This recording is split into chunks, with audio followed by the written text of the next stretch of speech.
Hello and welcome to the 6+++ Show, a podcast for your wargaming and 40k needs. Hobby talk, tactics, tournament reports, lore and much more. We have it all.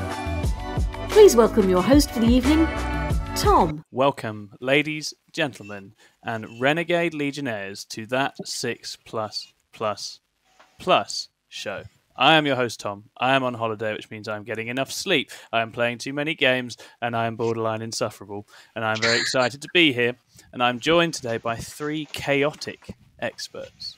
I've got in the corner a familiar face, the one you all know and love. It's Leigh Jones. Say hello, Leigh. Hello, everybody. How are you, Leigh? Are you well?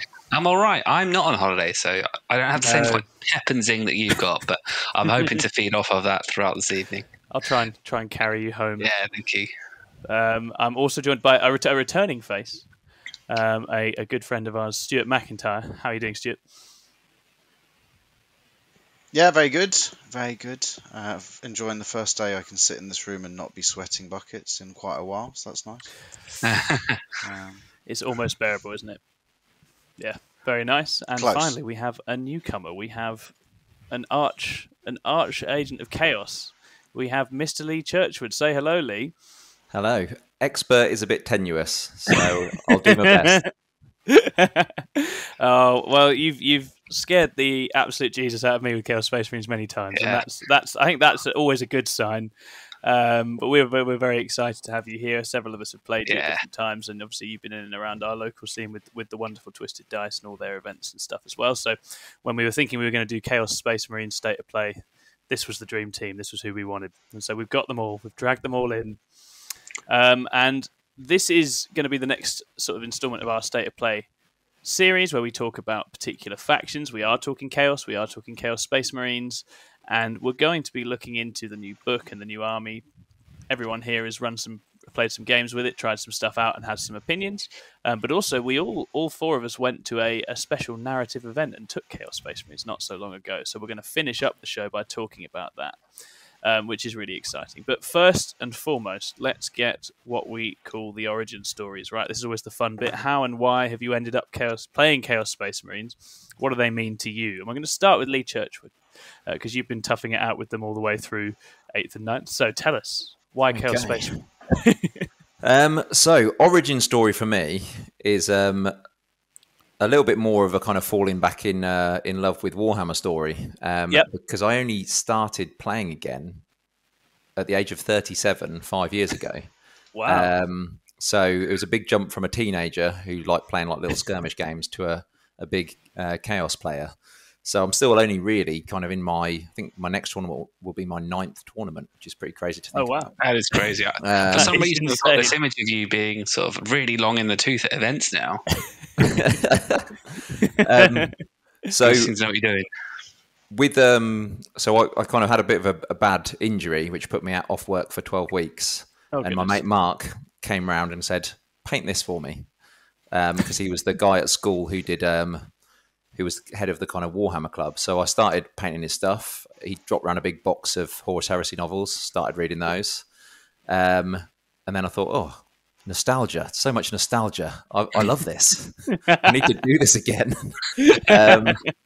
And I got to the Fulgrim book, and I read the Fulgrim book, and I thought, this is my man. This is my jam. I want to be the Emperor's Children guy. I've got to get everything.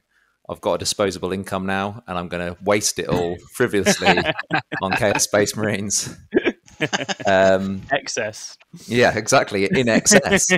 I love the whole kind of the fall of Fulgrim. I loved the creation of the Noise Marines, the remnant of the Maraviglia, the kind of whole demonettes dropping in and eating people during a concert.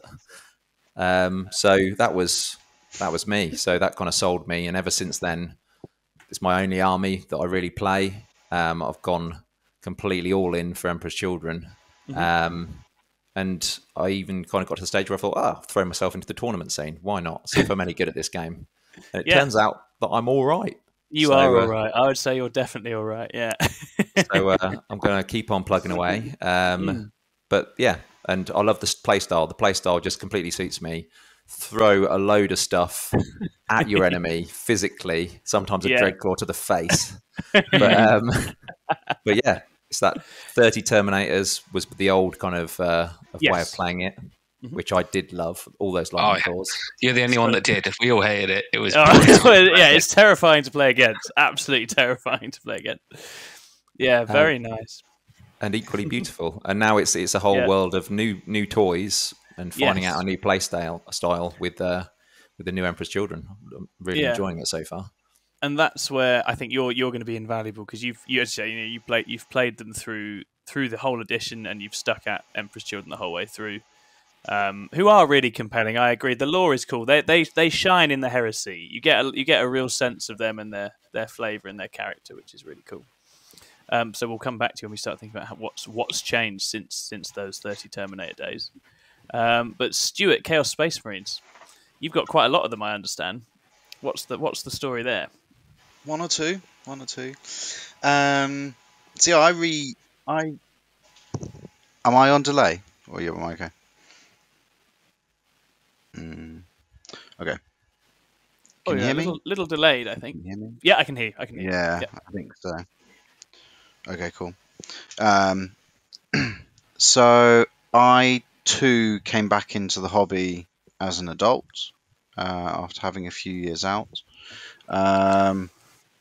and it was only ever going to be Chaos for me. I'd played Chaos pretty much exclusively throughout Warhammer Fantasy, in a competitive environment in my late teens, early 20s.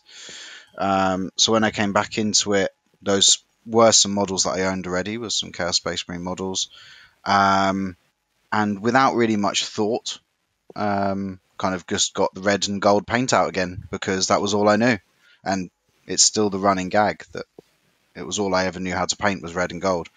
So it was World Eaters to start off with, and then that developed into the Red Corsairs, and then I dived really heavily into Huron and his lore, which I just love the whole Eye of Terror reaving space pirate stuff. It's just cool. It's just ultimately the coolest thing. You've got to be quite a bad man if Abaddon the Spoiler gifts you a Blackstone Fortress. You're clearly doing something right in Chaos's mind. So, he's pretty cool. And then I set myself a target most recently of actually wanting to be able to put out 2,000 points of every one of the main legions. And serendipitously, the only ones that I haven't finished are Night Lords, Black Legion, and Emperor's Children, weirdly. Yeah. Just pretty fun. Yeah. If only I knew people that played those three factions and could fill in that gap. No, I don't want to see, because it makes me feel bad about mine.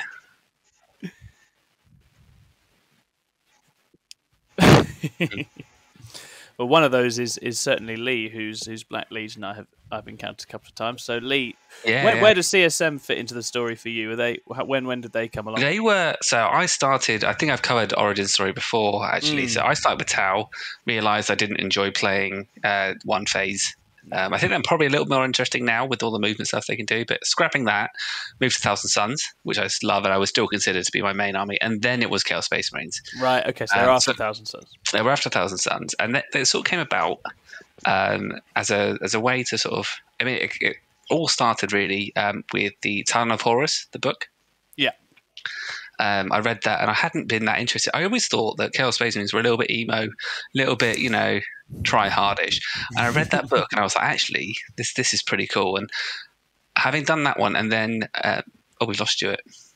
Yeah, currently offline. And then I'll continue. And then carry on. Abaddon just became this real focal point for me in the lore with the Talon of Horus. And then following that, there was the actual Black Legion book. Yeah. Although it focuses mostly on our next Thousand Son, actually, Iskander Carrion, who's like an emissary really of Abaddon, which is great. And then game wise, they had this extra punch that my Thousand Suns didn't have. So they weren't as good in the psychic phase, but they had reach and they had close combat that I didn't have before. So it was just a really kind of, I wanted to stay in chaos, but I didn't know sort of how to do that. And having access to silly things like I was always really jealous of Space Marine players who could use Devastator squads. I don't know why I was, because in hindsight that was nothing to be jealous of. But having things like las cannons in squads and having missile launchers, and this was before again I was really playing at all competitively. It was just that little bit of difference combined with the fact that you had all these sort of outcasts that have sort of come together as brothers in arms as a legion under Abaddon, who I just felt like that unification of all the gods was quite interesting to me. Sort of not bending to the will of any of them, so that really strong will, but at the same time, when I first started to get into it, it was still the old model, so it wasn't quite as the allure wasn't quite there. But I actually got into it sort of when the Shadow Spear box came out. That was sort of I went into it, and it was only very shortly after that I think that Abaddon came out, and sort of haven't looked back since really. Nice. Yeah, that for me was the first time I ever experienced Chaos Space Marines, and it was just after Shadow Sphere, and I remember I played Grant. If you're listening, Grant, hello. And I got Obliterators shooting my stuff up, and I got Abaddon smashing my stuff up, and they just have a very, you remember that style, don't you, after you've experienced one, where they just come in, they take over the whole middle, and then they smack you really hard until you either get rid of them or you're dead. Yeah. And it's very strident, it's very assertive, it's really ballsy, and it does feel very different, actually, to the way a lot of armies that are sort of faffing around and hiding and shenaniganing play. So that stayed with me for a long time, and I'd played Death Guard when I first got back into it, so I was already Chaos oriented, but more recently I've dabbled in Iron Warriors and Night Lords myself. But I'm very much a tourist, I think, compared to some of you guys. But I think the relationship between like books and lore and the Chaos Space Marine Legions for people is pretty strong. I think that's one of the nice things about it. They're one of those armies where there's a whole wealth of stuff that you can go and really immerse yourself in when you're playing, when you're thinking about your army, when you're painting and hobbying. And I think for me that's the big appeal of the CSM Legions, getting to do your own thing and design your own characters and sort of link up into this wider lore. One of the things I struggle with some armies is lore irrelevance. Yes. Which Chaos Space Marines never are. They're never irrelevant to the overall story, so I feel like every battle could be significant, which just in the back of my mind makes it that much more interesting. Also, I love just being the bad guys. I think that's just great, isn't it? I think we had fun being the bad guys. We had fun being the bad guys at Faustus, but we'll come back to that. That was certainly an enjoyable time being a Chaos Undermining. Yeah, figurative bad guys, but perspective would still have it. That the Horus was the good guy, right? Oh, absolutely. Do you mean Erebus? Sorry. So we'll talk Faustus, but I think what I want to start for you three, all of whom have played Chaos Space Marines from 8th into 9th edition, is with this wonderful new book, the one I've got behind me, which is a great big massive thing that fleshes out 6 Chaos Space Marine Legions and then 2 other sort of sub-factions in Creations of Bile and Red Corsairs as well, and basically in many ways builds on and consolidates a whole edition's worth of stuff before that, right? With the Psychic Awakening stuff and the Chaos Space Marines book before that. So it's a big, ambitious book. It tries to do an awful lot, and it tries to bring them into 9th edition. And I guess I'm curious for each of you what your sort of first impressions are about the CSM book. What do you like about it? What's it good at, and where do you feel it fits into 9th edition as a whole? And maybe if we start with you again, Leigh Churchwood, having played this through 8th, what's the change here? What does this do to CSM going forward? It just opens up loads more of the codex, because you were very funneled with the kind of 8th edition into the start of 9th, because it was very limited on what you could actually take to be competitive. So again, you were kind of forced into the Terminators, you were forced into Lightning Claws. You had to play in a very specific style to be effective, where you were effectively feeding units onto the board to maximize the use of Endless Cacophony, the double shoot, Veterans of the Long War. So I'm getting sweat. Flashbacks. Yeah. So it was very limiting, but the exciting thing for me about the new codex is how much more is viable. And it's there are still some bad units, but there is so much more good stuff that needs to be tried out and experimented with.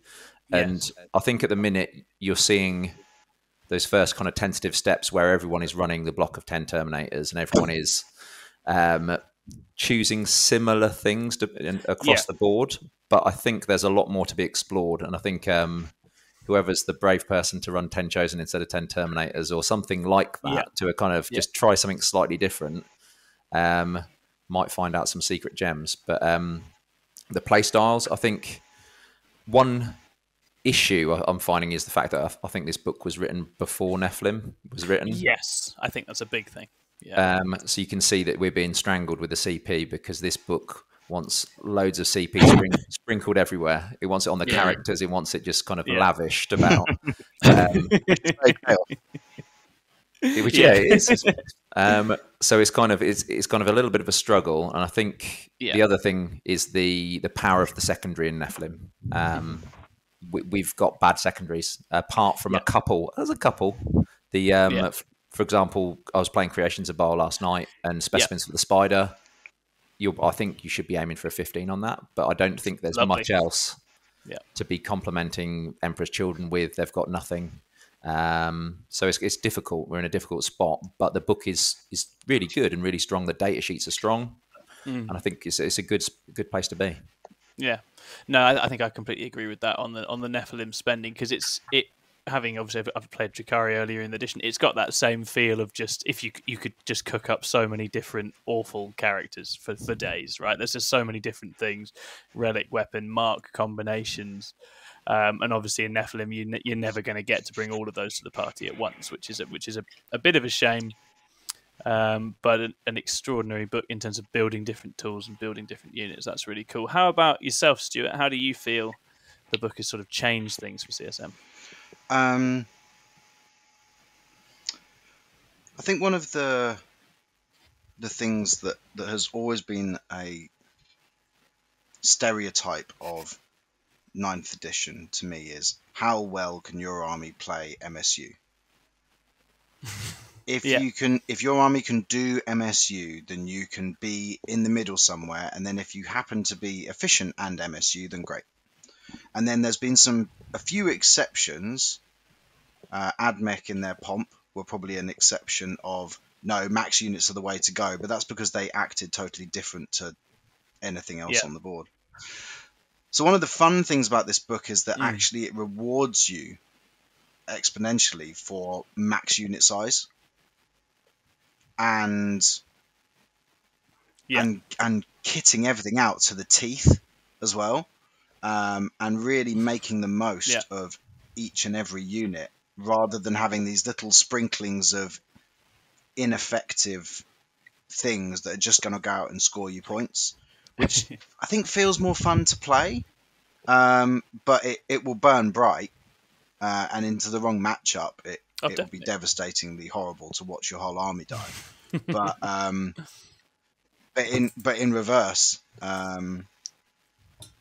you'll have some absolutely glorious days where you turn someone over just through sheer weight of that one massive unit smashing into the front of them, which does feel kind of right. I guess my fear for the casual player in that regard is that you lose. You're either winning big or losing big, right? That's how I feel the book feels to me. It feels like it's got big wins under its belt, and it's got some horrible losses. So that'd be my gut. No, I think that's a very accurate assessment. And I think from what Leigh is saying as well, the secondary game compounds that, right? Because you have to go and win big. You have to go and put a chokehold on and shut the opponent down to win the game, because there's plenty of armies out there that if you just sit off and they sit off, they'll get a higher score than you. So that's not an option. So that means that the Chaos Space Marines are going in and they're going big. And so it's funny because they definitely already played that way. And Leigh certainly, when I played him during ninth, played that way, and I'm going to come and shut you down. That's how I'm going to win the game, by making sure you don't do the things you're trying to do, which does feel right, but as you say, does make it a bit different. And it is, the MSU thing was fascinating, because when we were all first writing lists in preparation for this event, the lists looked very weird. They all looked very odd. They just didn't look like there was very much stuff there, and it was really hard to gauge without seeing it on the table what was going to happen. It didn't feel like a lot of stuff. Obviously, when we actually got into it and got stuff down, pleasantly surprised with how things go, and you start realizing these units can really hold their own in a range of different ways.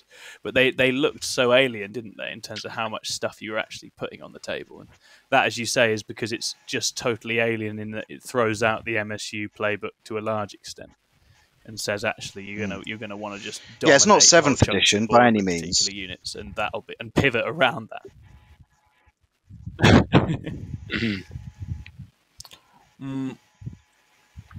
Leigh, how about for you? Yeah, there's a couple things. I think the thing that I'm enjoying the most about the book so far are the new marks. Yeah. Having marks that do stuff, paid points upgrades that can give you sort of a resilience upgrade or a damage output, or fight first, which is my favourite one by far. Slaanesh still king. Yeah, Slaanesh still king. They love Slaanesh. They just, we can't get away from it. They just love Slaanesh. Slaanesh is their favourite one. So I'm really enjoying that. I think that's probably my favourite sort of bit of flavour. There's a lot that actually interacts with the marks. For the units that can get it, and I would like it if a couple more could get it. And then there's two other things that are really notable for me. Firstly is army composition. I feel like the book is trying to push you either down the core route or the Demonkin route. Yeah. But it doesn't really want you to do both, because the way that you support them and the buffs that you get are almost exclusive. Yeah. So, for instance, if you want a Dark Apostle, which you get some amazing buffs from, that's only going to work on your core or your characters. And if you want a Master of Possession, weirdly, some of his powers do affect core and characters, but most of them are Demonkin focused, and a lot of the relics are Demonkin focused. So it's kind of hard to know what they want you to do. Probably they don't want you to lean too much on one than the other, because they're incredibly strong. But it doesn't feel like either one on its own is quite enough. So it's kind of like it doesn't really know what it wants you to do, and maybe it's Legion dependent. But I'm finding it quite hard to build lists around that. Yeah, it's a big spot, and I think it's one of the things that is perhaps key to its strength is that, as you said, there's a real partition between core and Demonkin that's quite firm. And I guess a parallel would be the way that Cult Mechanicus was kind of siphoned off in the Admech, but almost like they didn't really know what would happen if they gave the robots and the breaches and gave all those things the same stuff. So they've just gone, let's just put that over there and let it do its thing as it is, and avoid just seeing what happens when all those synergies are in play together. And it feels like they've done that here. Maybe at some stage there was a more sort of fluid boundary between Demonkin and core, but it feels like they've been careful and they've gone, no, let's not have core possessed or core. I think they've probably learned the lesson from the 8th edition book, with all the overlapping between Codex Demons and Codex Space Marines. Exactly, because that's the thing. We're still waiting to see how the Demons book interacts with it, and it doesn't take a genius to imagine that Demonkin and Demons are probably going to have a lot going on anyway, right? There's already going to be some cool shit going on there. But it does at the moment, as you say, feel a bit like I've struggled to write Night Lords this, where I've felt like I've really teched into the core side enough. Yeah, to justify. That's why I am actually taking to my next event the 10 Chosen and the 10 Terminators. 10 Chosen are pretty sexy. Yeah, 10 Terminators, 10 Possessed, 10 Chosen. And you get the 2 extra Power Fists. And I get the 2 Power Fists, which I'm very excited about. The other thing that I just want to talk about that I think has changed a lot is, we kind of alluded to it in Lee's section, but it was the pacing of the army. Yeah. Before, I felt like you could, the way that you interacted with the secondaries and everything else, you didn't have to launch everything right away. And I start to feel like now you can run out of time if you're not careful.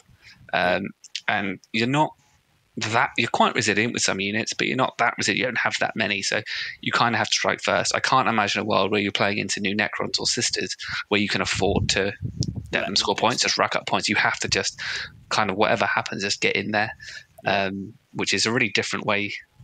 But maybe that's more to do with the what's good at the moment versus what's the Chaos Space Marine book is good at. But yeah, I think it's a challenge I think we're all adjusting to. Yeah, definitely. And what would you say? I mean, open this up to each of you. But what does the book do well? What's its meta role? Where are Chaos Space Marines landing amongst these other different factions? What is it that they are setting out to do? When I'm designing lists, I'm there to bully people.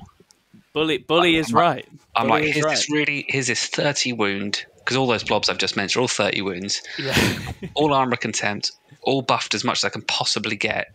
And it's a case of, can you chew through all this? And if you don't, I'm going to punch your face off. Yeah. And you're kind of doing that 2 or 3 times. Ideally more, because by the time you layer all those buffs on, some of these units are incredibly resilient. But you can kind of only do it 1 at a time. Yeah. So it's kind of go to the middle, fight something, try and stay alive, and do it again. So yeah, I would definitely say they're in the bully category now.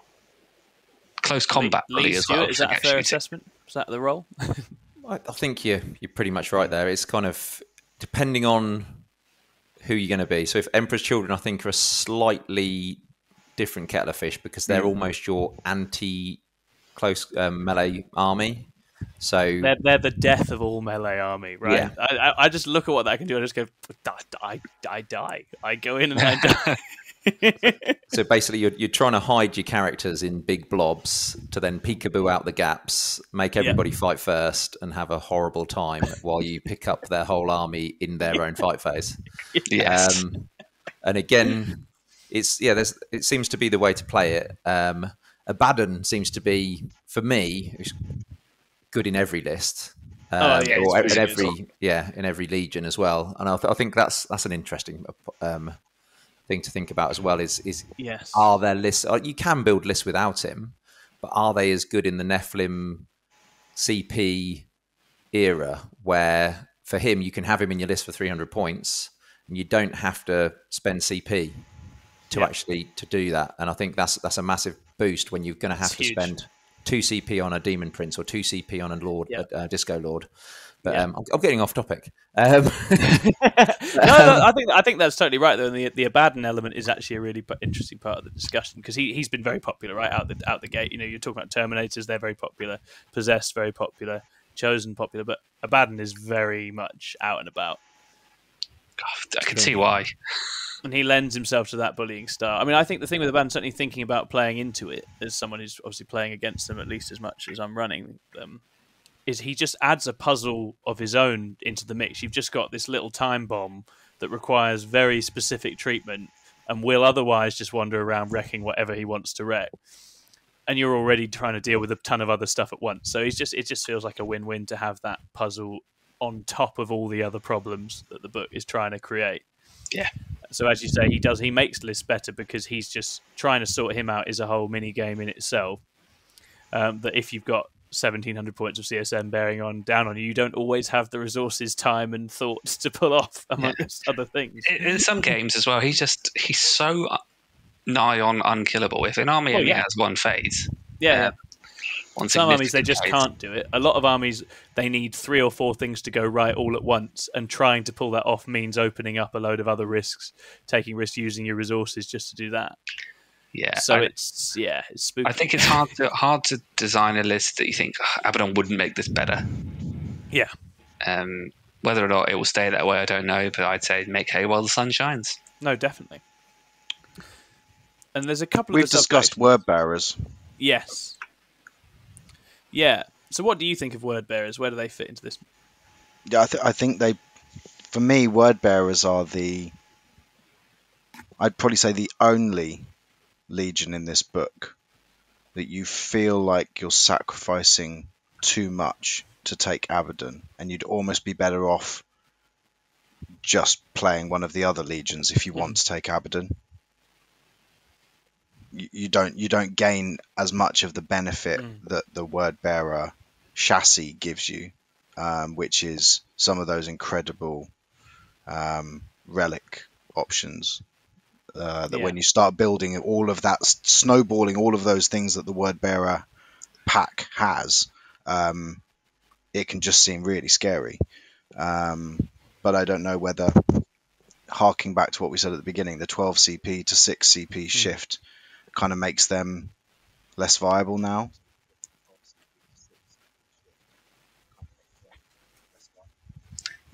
Yeah, I mean, I've been writing a lot of word bearers lists, and I think you're right that when I write a list on balance, I'm always like, it's better without Abaddon in it. But at the same time, as a result of that, I'm having, as Leigh points out, I'm having to start with no CP because I'm having to turbocharge all my characters. Yeah. I think that a lot of the stratagems and everything in word bearers are very good.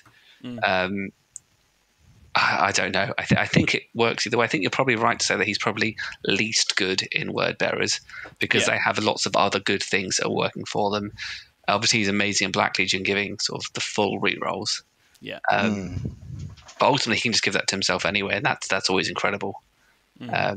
So yeah, the list that I've got designed at the moment doesn't have him in for my word bearers.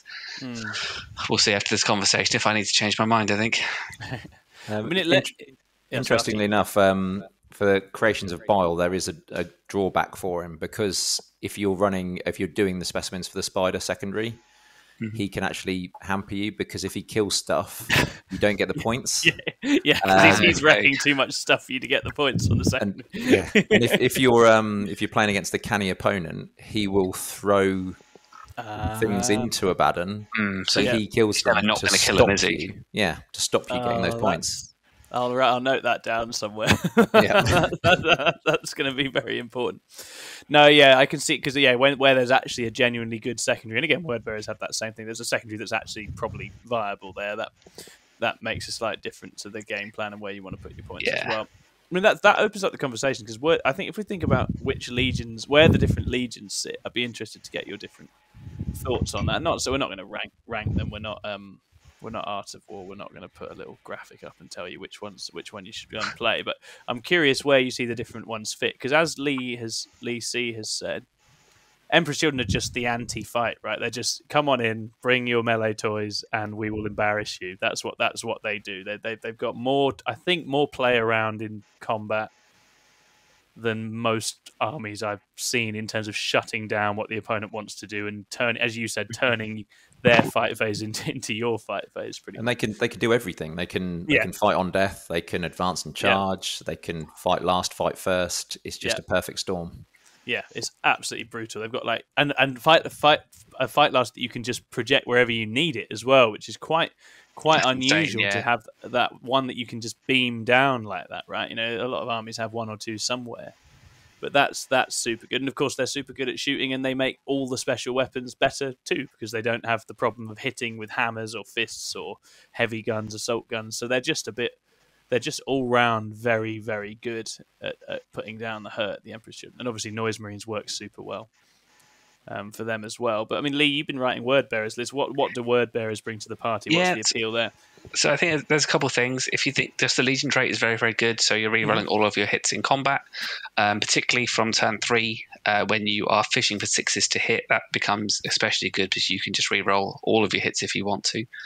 And then you've got the sort of 5-up shrug against mortal wounds, which is helpful, don't get me wrong, it is good. On top of that, they got some really quite incredible relics. And I'm finding myself spending all of my CP pre-game every time. So things like my favorite one of all is the Baleful Icon. So that's a relic that gives you a 6-inch for core infantry and characters. No rerolls in combat with hit, wound, or damage. So absolutely shutting that down straight away. Terrifying. The Apostles are great because you can get them so they're doing 2 prayers, so you can advance and charge and have trans hit, which is incredible. They've got some really nice stratagems through all their wounds. So if you're chucking a 10-man squad to possessed into a knight, you're probably be popping that. You're going to take them down. Some wounds on everything. You can make your possess +1 strength, +1 AP, so they're AP 3, which is fantastic. And last but not least, one of my favorite stratagems, the Hexagrammic Ward. You can use twice per game, and it just turns the damage to 0. Yeah, so volcano cannon doing 0 damage twice a game is game breaking. At the right moment, it can it's the difference between keeping alive and not. So yeah, I really like them. And as you say, their secondary is pretty good. Yeah. It's just to sort of control the mid-board secondary, which you want to do anyway. And if anybody wants to come and tango with you to try and take you off of it, then they're more than welcome. Yeah, and they with those tools, they're set up really well to do that kind of big castle of death thing, right? They're very you're much just going to have a ball of castle death. that nothing dare go into, else it's going to lose and get pounded. And being able to cast Death Hex when you fail. Still get Death Hex. Yeah, you still have that's not a bad thing with the old. And then make it undeniable. Yeah. And it's quite good because it's a water to 8, so it's quite hard to cast. So you're kind of looking to fail it. You want to fail it and then just put it on whenever, right? That's quite a scary thing to have in the lock as well. And I don't think Word Bearers have taken anything out yet. I think they were the one everyone was making a lot of noise about when the book first came. Yeah. I was talking with Stuart about this the other day. We're still waiting to see if they actually go all the way through. The one that I'm seeing in events still is Creations of Bile. Yes, I was going to say, and that's another anti-melee army, really, right? Yeah, in a different way. But it's just as Stuart was talking about MSU. I think one of the other things this book said is our trading's over now. We're done with that. You know, you can come in here, but we're going to soak you up and kill you, and then we're going to kill some more of your stuff. That's what we're doing. We're not obligingly getting picked up by little units. You're going to need more than that. And Creations of Bile sum that up very much with the fight on death, which is obviously just absolutely insufferable on units of that size and strength. Super good. So I don't know how. If I play my Word Bearers into that, I've got no chance. Absolutely no chance. I guess they must have a nice edge into a lot of the combat armies. Creations of Bile into EC would be fun. Would be interesting. Everything would be dead. Everything dies. Yeah, you're going to have like a turn 2 where it's just all gone. Like, and then Stuart, obviously, I'm looking a little bit ahead here, but you've played some games with Red Corsairs. Where do Red Corsairs fit into this picture? So they follow the same trait that we've been talking about the secondary game being less impressive. Yeah. Their secondary in the book is not going to win you tournaments, but they unlock some stuff that's going to surprise some people. Advanced and charging Maul of Fiends is just brilliant. Conceptually, whether it's actually like competitively good is neither here nor there. It's just a wonderful way to get those demon engines onto the field with some effectiveness. You used to have to use the soul pack from the previous 8th edition book to have even a semblance of what that did, where you could allow one model to advance and charge for a CP. For a CP as well, yeah. And now they all can, which is brilliant. And that's then doubled down on by Venom Crawlers becoming fast attack. So now you can have 3 Mauler Fiends and 3 Venom Crawlers and potentially 3, I don't know, whatever you want, 3 Hellbrutes if you want to go really mental. All in the same army, just throwing themselves across the board. And if we want to be talking about what's going to win the next 3 super majors, it's not going to be that. But it just gives all these people that have got these vast chaos collections and have got a bit of everything. I think Red Corsairs is wonderful for simplifying the book, actually, for you a little bit, and just getting back to some ABCs. Yeah. But the standout in them for me has been the bikes. Yes. And I still think that they have some serious unlocked potential throughout the whole book, in my opinion. Agreed. And yeah, they've been my MVP unit in every game I've played with the Red Corsairs. A big blob 9 with the rune is quite an undertaking for someone.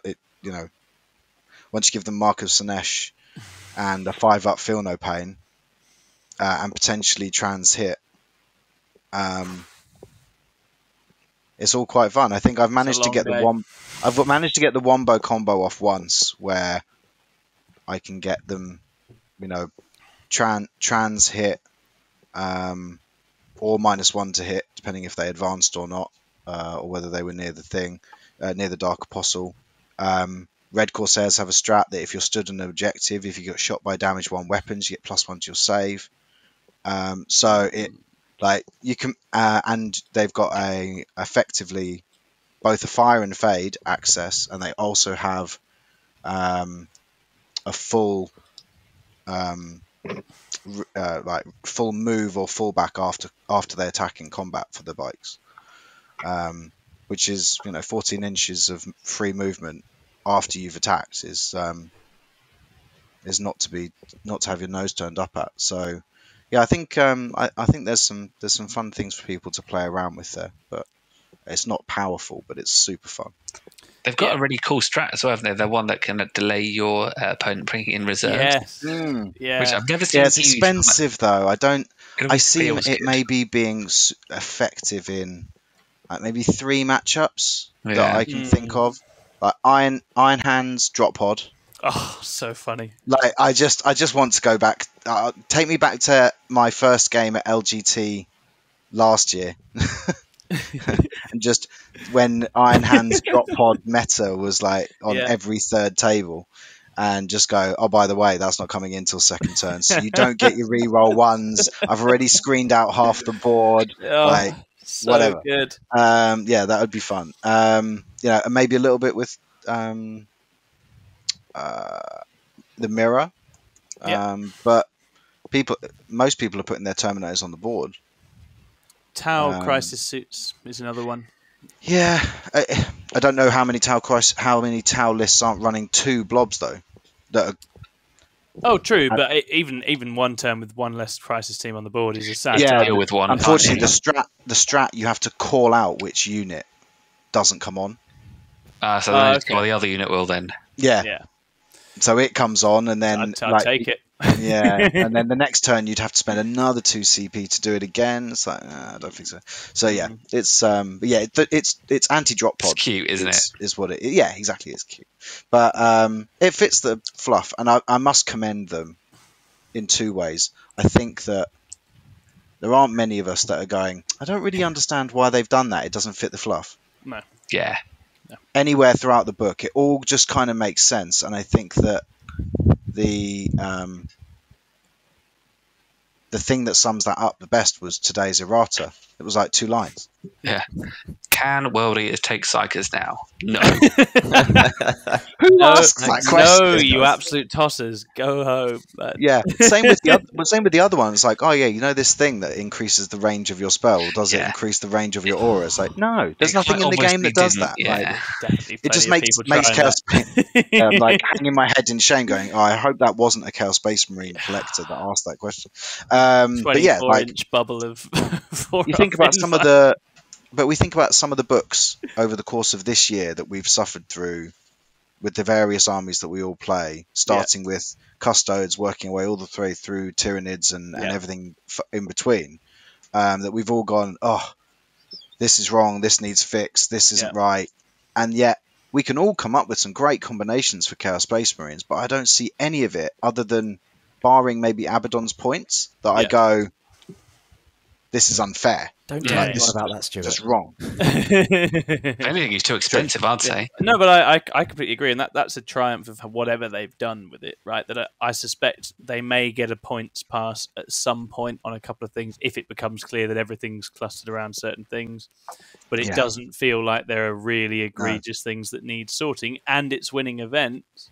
Yeah. And it's winning events without anyone having a massive hissy fit about it, which is a really nice spot for a new book to land in. And they're winning events with different legions. That's really cool as well, I remember I was on my way down to Brighton in May when they dropped the possessed stat line. And leaked, and someone had leaked the points, and everyone was like, this is going to be a problem, this is going to be ridiculous. I was certain it would. Yeah. And then we've all got the book and we've gone, oh, but possessed can only benefit from 25% of the buffs in the book, and they're not core, and they're not this, and they can't do that, and actually it's like, oh, they've thought about it. Like this works. It's like brilliant. Well done them that you can't have the 7th edition ball of death that just decimates an opponent because you can give it every buff in the book. So yeah, I think hats off in a way. No, definitely. Definitely.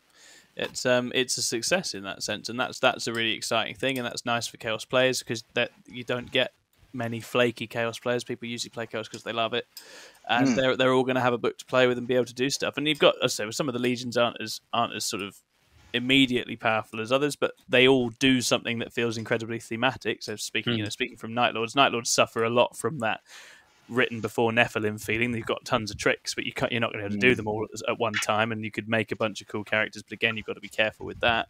But it's awesome, and you'll have your moments where you trap stuff, and you'll have your moments where you're making extra stuff run away and all that stuff, and it's really cool. Alpha Legion, Iron Warriors, I think they all fall in that same camp where it's not, the power's not as raw, but you can do a bunch of stuff that feels extremely thematic, and so that's a really nice spot. Where do we feel the shooting has landed? Because that's something Lee and I discussed. It doesn't feel like there's much by way of shooting in the book. Just not really happened, has it? I think you've got Lascan and Havocs. They seem to be doing the rounds. Yeah, because with Abaddon only though. Oh no, I think they've got play without him. If you've got the Slaanesh with the strat to do this thing on sixes, you need the 6 thing, don't you? Yeah.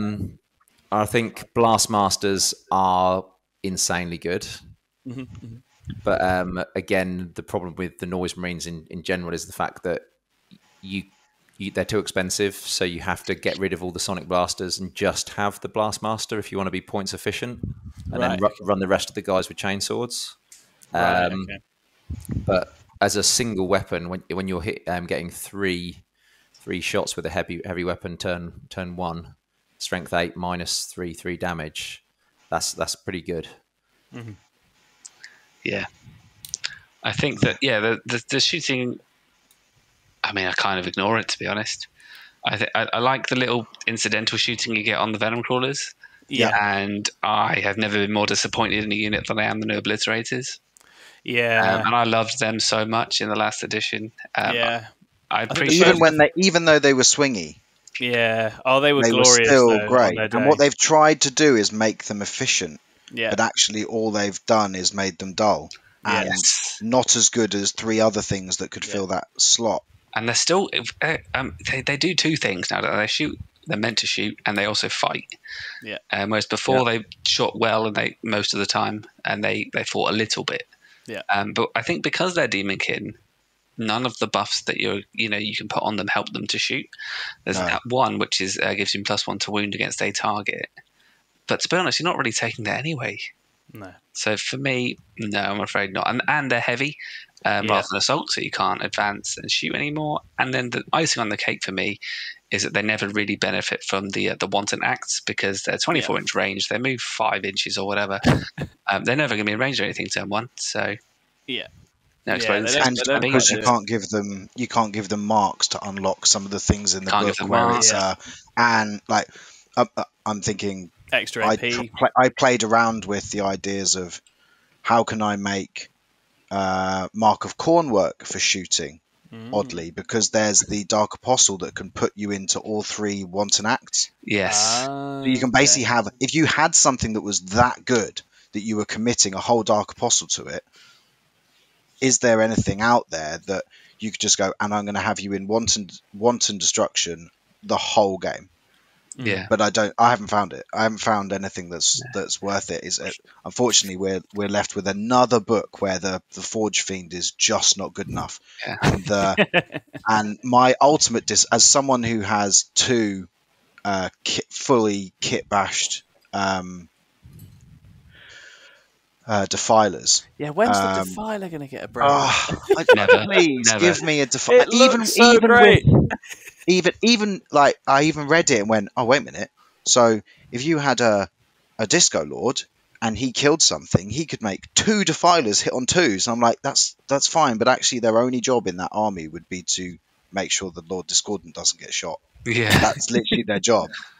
I don't think anything on twos is enough to make them good. And where's he going if they're there? Like, where is he going? How is he getting to whatever he's going to get to if they're both trying to muddle their way through a board of terrain? Sideways. Yeah. I love the Defiler, and it just makes me think of Dawn of War and its little flaily arms, and it's so iconic. I absolutely love it. I think they could have made a Defiler good if they had given it like some kind of siege crawler rule that said it can move through ruins or something. Oh, like that'd that. be awesome! Yeah, it could just climb over. Clearly it. what it's not even there. That'd be amazing. Yeah, that'd be super cool.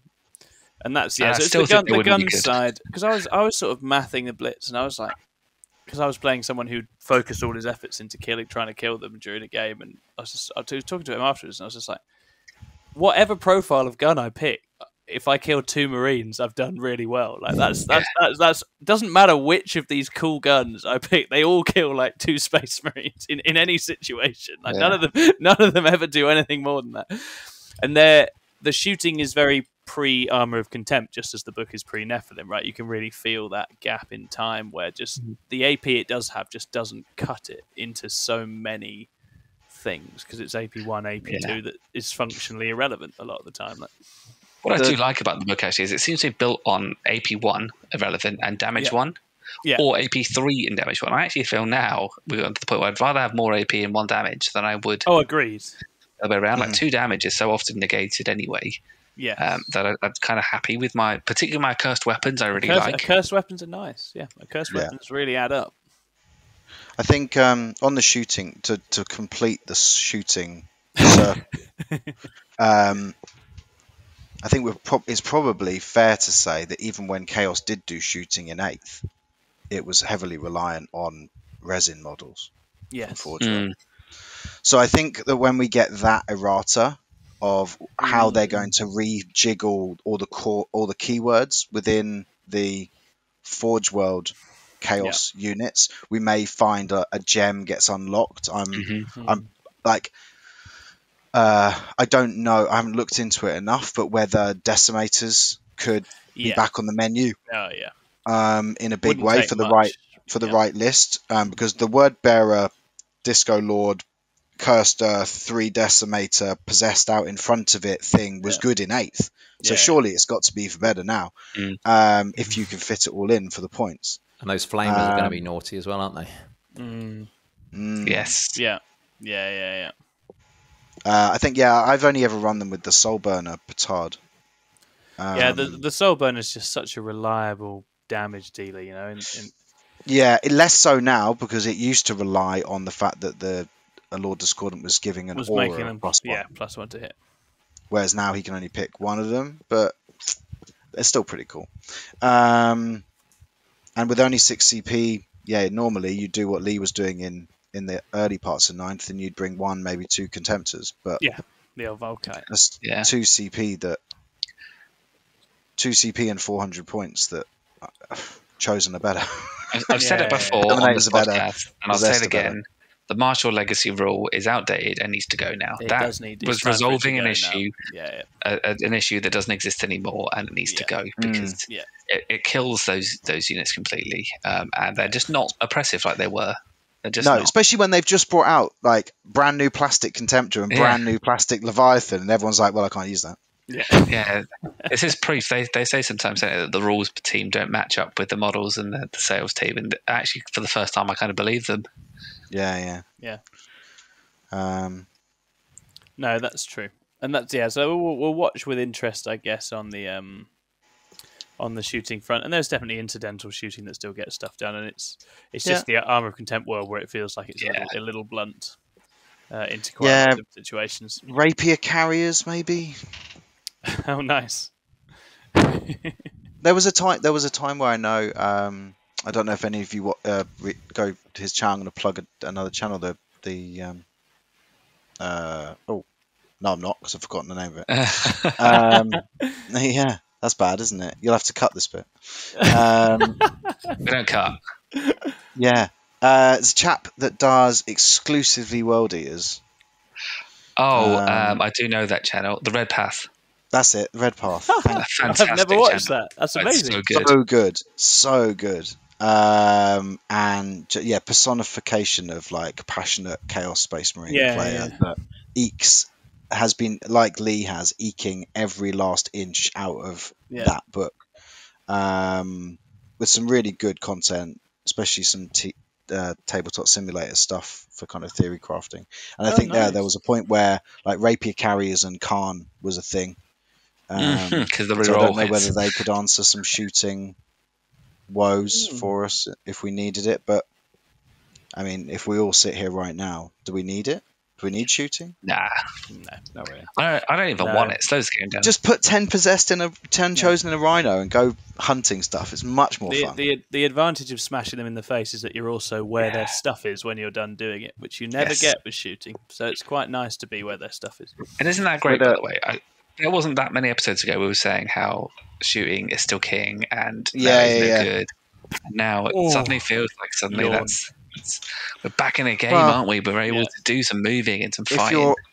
Same with Eldar combat and Harlequins when they were doing it, and Drukhari when they were doing it. If you're fast enough and you can advance and charge, you're effectively ignoring terrain. Yeah. Yes.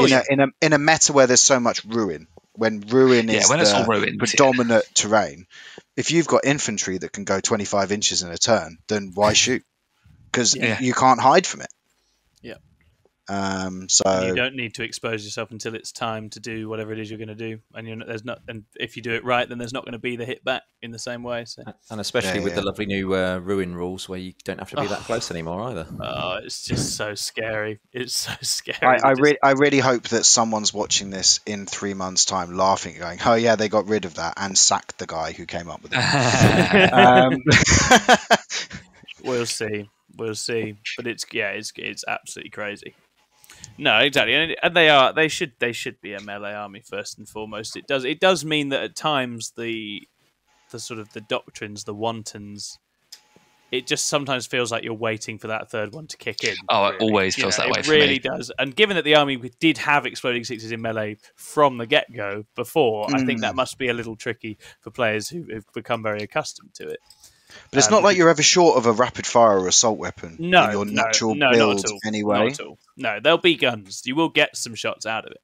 I do miss the exploding fours, though. I only got to do that for like 4 weeks, and it was absolutely bonkers. You have warp talons, Night Lord's warp talons, and you're like, and that is like 38 hits, like from a lot less. Absolutely insane. Yeah. Oh, so good.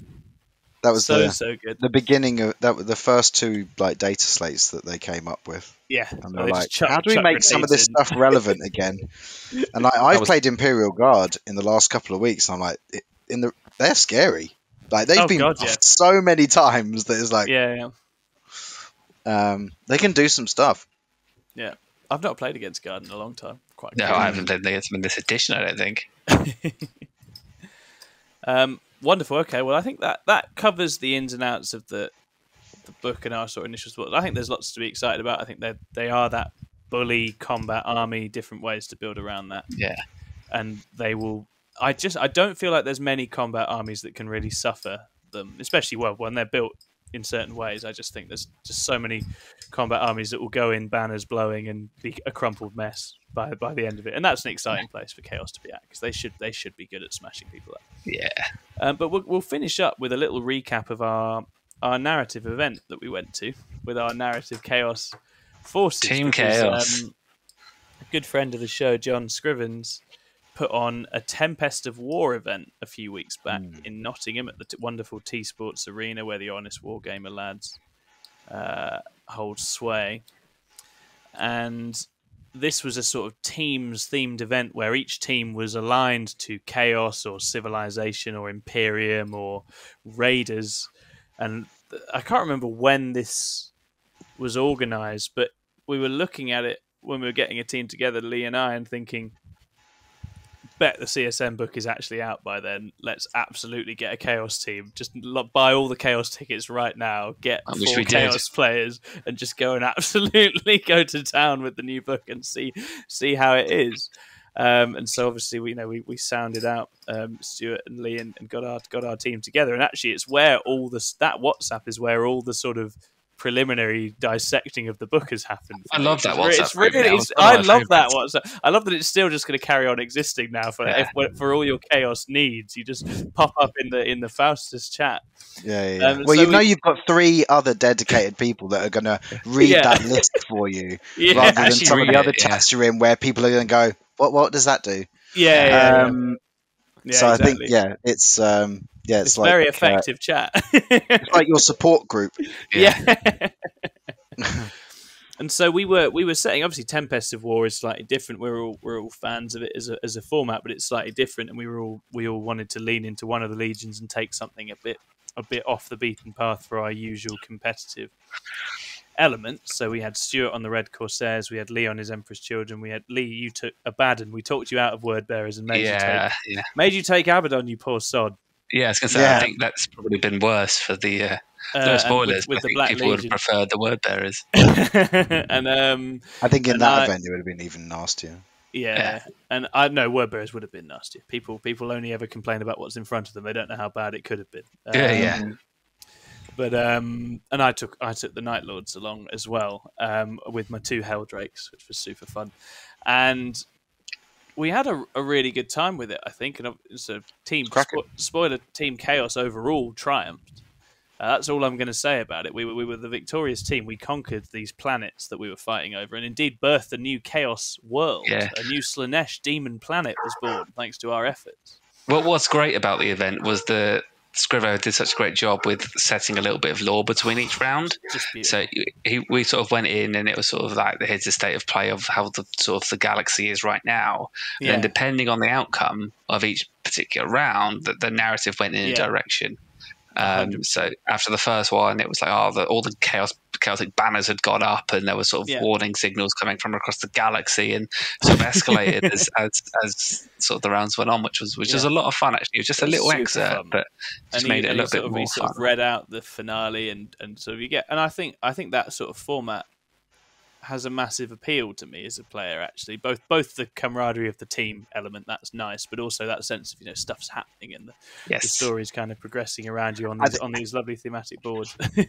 It really spoke to me, and maybe Leigh as well, because it really felt like that thing that you wished you would have been able to do when you were picking up the hobby for our very first time back in second. You know what I mean? In second edition, where you're playing with your mates, and you've only got 2 units of tactical marines, and you're having to save up 6 months worth of pocket money to buy the stupid metal dreadnought that you never managed to glue together properly, blah blah blah blah. And now we can do these things, and we can go away for the weekend and spend time with like 16 other like-minded people and do. It's like it's very it's magical. inner child. It is. And I think more narrative stuff is great.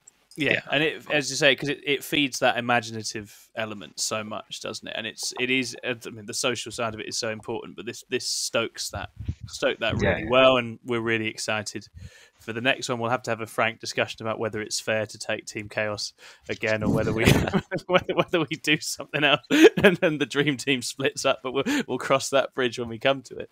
But I'm going to invite you guys just to run through your experience with your particular legion, your army of choice, how you found it, any notable things from the games you want to chat about, and just take a little bit of time to talk about what you learned and what you enjoyed running your particular force at the event. Perhaps if we start with you, Leigh Jones, because we're going to struggle to get much further without spoiling things. So let's open up with you, and you can let us know how you got on with your poor second choice. I can't get through I can't open my BCP now because I'm a low life non-subscriber. So I can't remember. What's wrong with you? I can't remember all of my. How do you write lists without seeing what someone else has done? I just I just guess. But I do remember my first game was Martin Bird, who's a great player, who's running Necrons. As discussed, I was running Black Legion, the bulk of which was Abaddon, a Lord Discordant, some other hitting characters, Master of Executions, some Terminators, 3 Obliterators, which you already know my opinion on, a Venom Crawler, which I loved.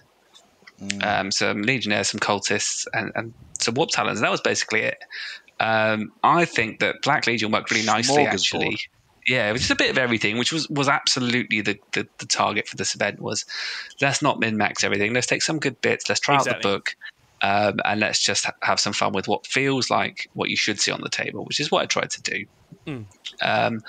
So Tempest of War, I think that actually pokes over the cracks a little bit of the Chaos Space Marines. Turns out it really does. I don't think this was something we'd even considered before we got to the event. We were like, oh my god, this covers a multitude of sins. No secondaries to worry about. So the things you're trying to do, even the ones that have actions, are actually a little bit more open. Yeah, you don't necessarily have to use an infantry unit, for instance, for a lot of them. I was using a Rhino for like teleport homers or something like that. And then I guess the other thing that's really relevant actually is to say that we were using Nakmund CP. So we actually were starting games with CP rather than Nephilim CP. So technically you're using Tempest CP. It's Tempest CP, yeah. So I had spent sort of loads in front of the game. So I was starting with 6, I think. But that felt like a load. I think I spent 7. I wanted to spend 7. I had basically nothing when I started, which was fine. Martin first with his Necrons. That was a really funny game actually because he had Nightbringer, which I was scared of because he could one-shot Abaddon. Yeah. And I had the Master of Executions with the Nurgle demon weapon that could one-shot the that's so good. The Nightbringer. So there's a real standoff there. And what this actually for me highlighted one of the problems with Necrons. You hear about them now as this big scary thing, but they're still as an army not very scary. But what they are very good at is outscoring you. Yeah. They still bounce off of you and you still get through them. But they'll just outscore you in a normal game of sort of match play. Nephilim style, but in this it was fine, it was a great game. I can't remember how it ended. I think it was sort of 10-15 points to me, but no, it was really good. I won't go through all of my games. You are kindly. It was 85-40. Oh, was it? Okay, wow. Sure. Who did I have next? In your second game, Lee, you can track his movements. You played. Lee Jones played Aaron Wilson. So Aaron. Yes. Aaron is a great guy. He was great. He was running John Scrivens' Orcs. Yes. He's never ran Orcs before, really. And good on Aaron because Aaron plays Tau, but was like, "No, I want to take something a bit silly, and I'll dig the Orcs out and have a go at them, having never played them." So props to Aaron because that's a really fun decision to have made. Yeah. His list was quite fun. It had lots of the Death Copters, which I'm always terrified about. Turns out, whoever was saying earlier about Chaos Space Marines now being able to survive a punch and fight back was absolutely right because they just bounce off of most things. That's the gimmick. That is the gimmick. And I actually really thought for a while I was going to lose that game. And then all of a sudden he had nothing left and Abaddon was running around tearing things apart, which is basically how he performed the entire weekend. I don't think he went into anything and didn't kill it. The mortal wounds in particular, when you're re-rolling your wounds and you're fishing for those 6s, I was doing something like 5d3 mortal wounds a time. Yeah. Plus all those sort of -3 damage 3 actual wounds as well on top. So it's disgusting. So yeah, that one again was another win. The scorekeeper Stuart might be able to tell me what that was, but again, it didn't feel massive. I've loaded it up now. Let's have a look. You triumphed 90-43. Yeah. So scoring quite well. You put in some big scores. At this point, though, I think I'm still being outscored by Lee Churchwood at the same time. So you are indeed. We'll talk about him in a minute. Round 3? Round 3, you hit John Scrivens. John bloody Scrivens running his Dark Angels. Yeah, John and I never play each other until we go to John's events, and then I seem to play him every time. I think he threw himself on the grenade, I think, with this one, actually. Yeah, John didn't really want to play at this event. He was very keen to be a roving reporter, and indeed, in the next, we had a drop, and on day 2, he had a lot more fun being able to actually just be in people's ears and chat, and so, but good on him for stepping in, having not really played his Dark Angels and running through some games. Again, I won't focus on this game. This was just one that we had the sort of the long ways deployment, so you're furthest away from each other. Yeah. And I did what I like to do, which is to basically not engage him at all and score some points. And then eventually he got too close with the death and then wing. You engaged him a lot. And then Abaddon just, again, at their faces because rerolling wounds and transhuman, he doesn't really care. And all those mortal wounds just eat through anything. So that was probably more comfortable than the others, just because it was such a mismatch in terms of what the armies were doing to each other. Absolutely. So round 4, you played Adam Richardson's Tau, another local lad. Yeah, his that was beautiful How Now Orange Tau. Super orange. I'm amazed how he's done that. So vivid. He's an incredible painter, Adam. He's really good. That was probably my hardest overall game of the whole time. Yeah. I actually thought. Harsh.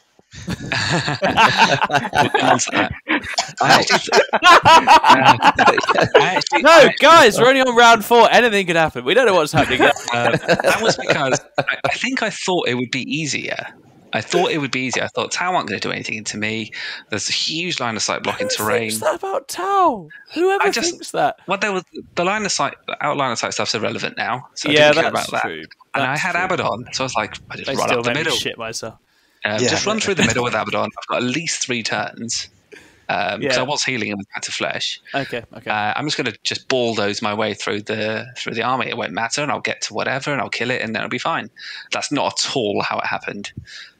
So whilst I did try and do that with Abaddon, Adam was very, very good at just putting 5 Kroot Hounds in the way, and then putting 10 Kroot in the way, and then putting 5 Fire Warriors in the way, and he really nullified him. The real heroes for Tau. And I should call myself out as I cheated massively against him.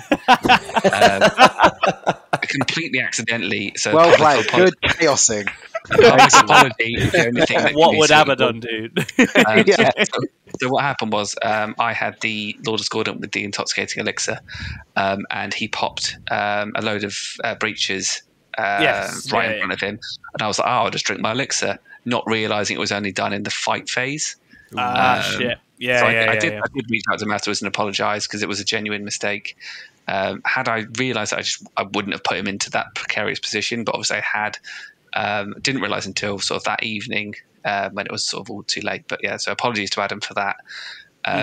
But yeah, a great game, super, super close. I think there was one moment. He was delighted to run you that close. He really enjoyed the game. And Adam's been coming on leaps and bounds as a player, so I was delighted that he gave you a really, really hard time. And I think we worked out at lunch actually that he probably should have won.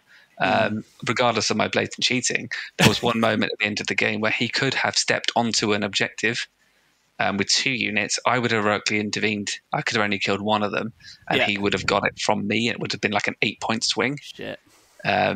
But yeah, Aaron Wilson actually is the one who pointed that out to us at the end. But Aaron's super good at that. Aaron's brilliant. He's what he will do is after you finish playing any game. I've been playing Warcry lately locally, and Aaron will just sit and he'll watch completely silent. And after the game, he'll just be like, "Fatal mistake." Yeah. Thanks, Aaron. Thanks. Good spot. You're spot on. You're absolutely right. It's too late now, but you're absolutely right. Very nice. And then what happened to you round 5, Lee? Because you've won all 4 of your games, which must in tournament standings mean that something important is happening at this stage. Yeah, well, I'm looking around. I'm thinking, oh, God, I know. I'm looking at Team Chaos, I think, and I'm looking at all of you. I think at this point, Tom, I think that I've fallen down by this point. Stuart and Leigh are both very much in the game at this point. Yeah. I look at the points and I think, oh God, it can only go one way. It's going to be me and Lee again, and it'll be the 3rd time at events we played each other. Yeah, and I kind of. It's always a nice, easy game against Lee, though, isn't it? He's, it's gentle. I want to end a day on because he doesn't do it gently. Particularly the old list was. He used to, I still have nightmares about those Terminators with the melters and all those lightning claws and the dread claws, which I very much associate with how Lee plays.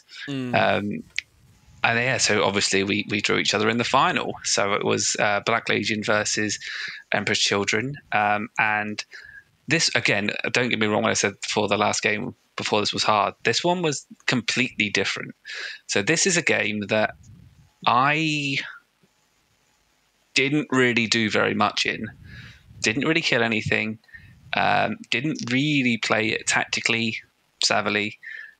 What I did do very well was draw better cards than Lee did. Excellent work.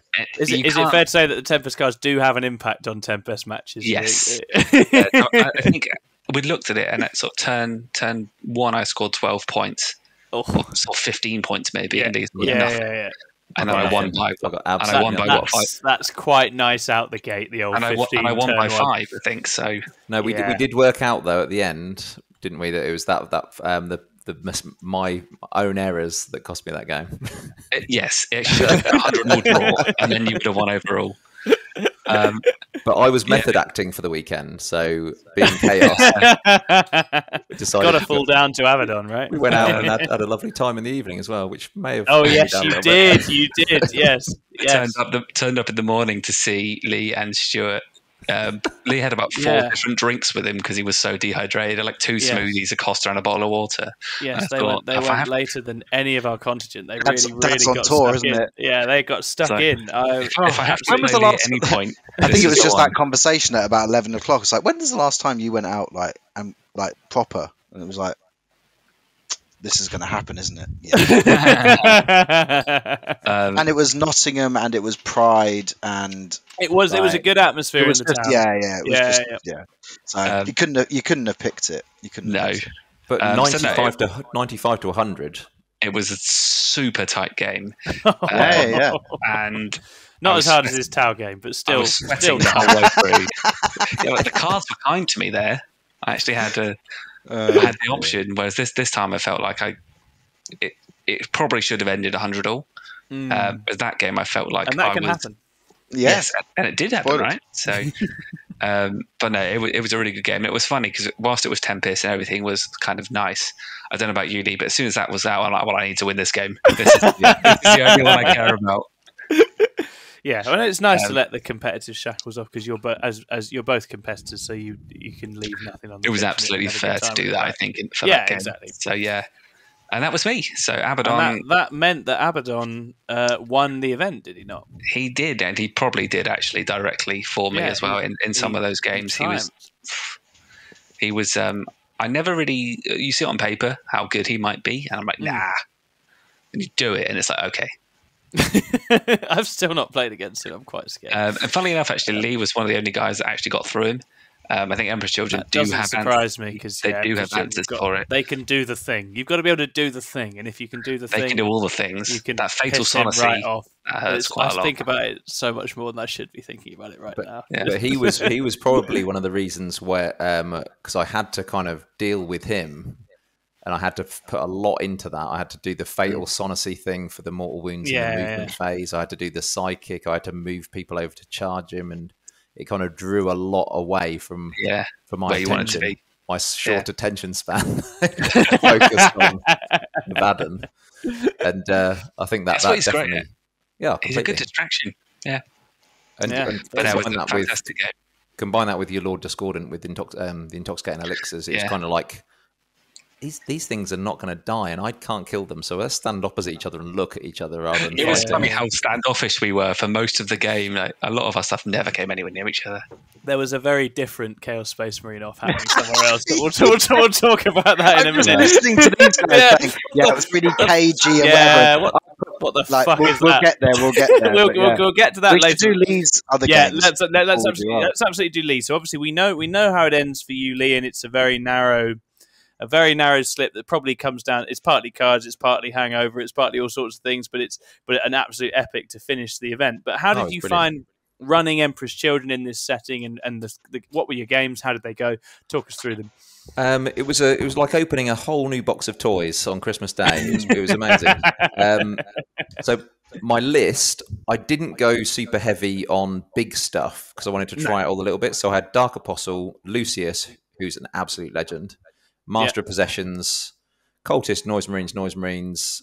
Because I didn't have any Havocs painted up for their 4 las cannons, I did get some dispensation to run a Contemptor with 4 las cannons. Yep, perfect. I had my, obviously, blob of 10 Terminators, 7 Chosen, and 7 Possessed, and a Master of Executions, who is awesome as well. Venom Crawler and Warp Talons. So that was the list, and in my first game I played the same as Leigh, Adam with his Orange Tau. Orange Tau, nice. And that was a fun and interesting game because obviously he's going to sit at the back of the board and try and shoot the hell out of me. I've got to try and get stuff across and deal with it. But I did manage to overcome that. I test out the Terminators. How durable are my Terminators? I'll throw them in the front. And yes, they can soak up a whole Tau shooting phase with only losing. I think they lost 3 Terminators to a whole Storm Surge, Riptide, Crisis Suit based shooting phase. Wow.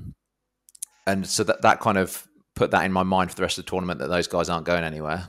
And then I managed to bad touch Crisis Suits and the Storm Surge with some Warp Talons who just flew across the board and got in there. And that was pretty much his downfall when I started getting into the back stuff and killed off all the little things that could go and do his secondary kind of mission Tempest stuff.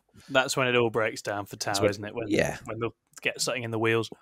But he did manage to do the same trick with the breaches, firing those guys out and melting my face. But all in all, though, it was interesting to see how well the Blastmasters did, how well the Terminators could hold on, and how much stuff I had left at the end of the game was quite compelling. It was kind of that first time you realise that my stuff's going to hang around for the duration, and that kind of gives you lots of confidence for the next matchups. And that ended in it was a 90-65. So yeah, it was a good game. It was a good game. Nice. And what did you have round 2? Round 2, I had Jack Asher with his Drakari. Oh, Drakari. Now, this would be a match that at some stage might have been quite a tough time on the old EC. Oh, it would have, and I've lost your good self. Yeah, I was going to say we've played that. I mean, in deeply unequal circumstances. Let's not lie, because Drakari were fucked as we know. But actually, looking at Jack's list, it's. I mean, as I said when we did the list for this, it's all the good things. It's a lot of lovely stuff. It's got Strife, it's got the -1 damage Coven, it's got loads of Incubi, it's got all sorts going on. So how was this with new EC? How did you find this matchup? Blastmasters love shooting vehicles, and they just rip through them, as do the las cannons with the Strat for just basically throwing down a 6 damage when you get one. And through. lightning fast literally doesn't exist. Exactly. No longer. Nothing. Don't worry about it. Forget about it. Not happening. Yeah. Incredible. And with that being the case, it was popping boats, making him have to run down the board, and then again, Terminators were pushing into his towards his deployment, and they were thrown Incubi. They had a Succubus. They had what's his face? Drazar thrown into them. Draz. Yeah. And they can't do enough damage anymore. So they ran in and bounced again off the Terminators, and again all the other combats across the game were made to fight last as well. So that's gonna hurt. It was basically a case of, again, me taking over his fight phase and destroying. And by turn 3, there was very little left to kind of do the game. That's how I feel that game goes. I've said to Adam, because Adam's an Emperor Shield player as well, I was like, I'm going to bring the Drakari and I'm going to run them into you because you deserve that, because you ran them into me enough times. But I really don't like that matchup very much now. I think that's quite horrifying. Did you get to punk any characters with the frequencies at any point? Because I feel like that must be quite a nice little... If you can just with the mortals from the frequencies, I did. No, I don't think I did in that game. I don't think. Didn't need to. No, I think it was, I'm very aware, cripplingly aware of the potential of that to just end expensive trading characters. It is good. It was just it was a case of the Master of Executions and his points in that game. He again just like popping through those gaps, saying you're fighting last. Re-rolling everything with Mantle of Traitors on the hits side of things and just pulling mortals out for fun. Nice. And another good game. The Master of Executions, we all took one. Are we still sold on him? Do we still like him? I think he's a lot of fun. I think he's a nice piece. I think if I run a list without Abaddon, he gets that. He comes in because of the kind of scarcity of those HQ slots. Yeah, I really like him. I think that I ran him with a Wall of Trait and the Nurgle Relic, and I think actually I'd go the other way. I'd run in Bare Bones. Yeah, I think he's still got the 6-inch heroic, and he's still in word bearers rerolling your hits. So I think you're just looking for those 6s on the hits to do it. Yeah. Whereas I think in Black Legion I had to have rerolling hits to get the most out of him. So I think if anything he's better in word bearers. So I'd take in Emperor's Children. Oh, sorry, go on, Stuart. I was going to say, interestingly, in the Red Corsairs with only 6 CP, I think he's a luxury you can't afford. Yeah, that's kind of my feeling in Nephilim, is that because you often want to tool him up, because you can't give him maybe one more lad than you can tool up. Yeah, you can't give him something that, like, if it's just here's something that can kill stuff, then there's lots of ways of just getting something. And on a 80-point chassis, it does rip into stuff. So maybe you'd try and squeeze one in without a mark, and maybe 65 as very Lee cheap. says, without a mark, without a relic, or maybe just a relic if it works out well for you, that you could give him something to let him re-roll his hits or something like that. I don't know. But obviously Lee has, I think the Emperor's Children one is by far and away the best one in the book.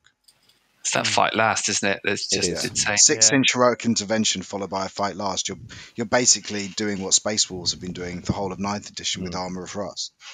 Yeah. And if you give them Mantle of Traitors, you get the reroll hits, but you also get a free 2CP Epic Deed strat thrown in there, which is your fight last. And which one is that you? And that's the fight. The fight last is the Epic Deed strat.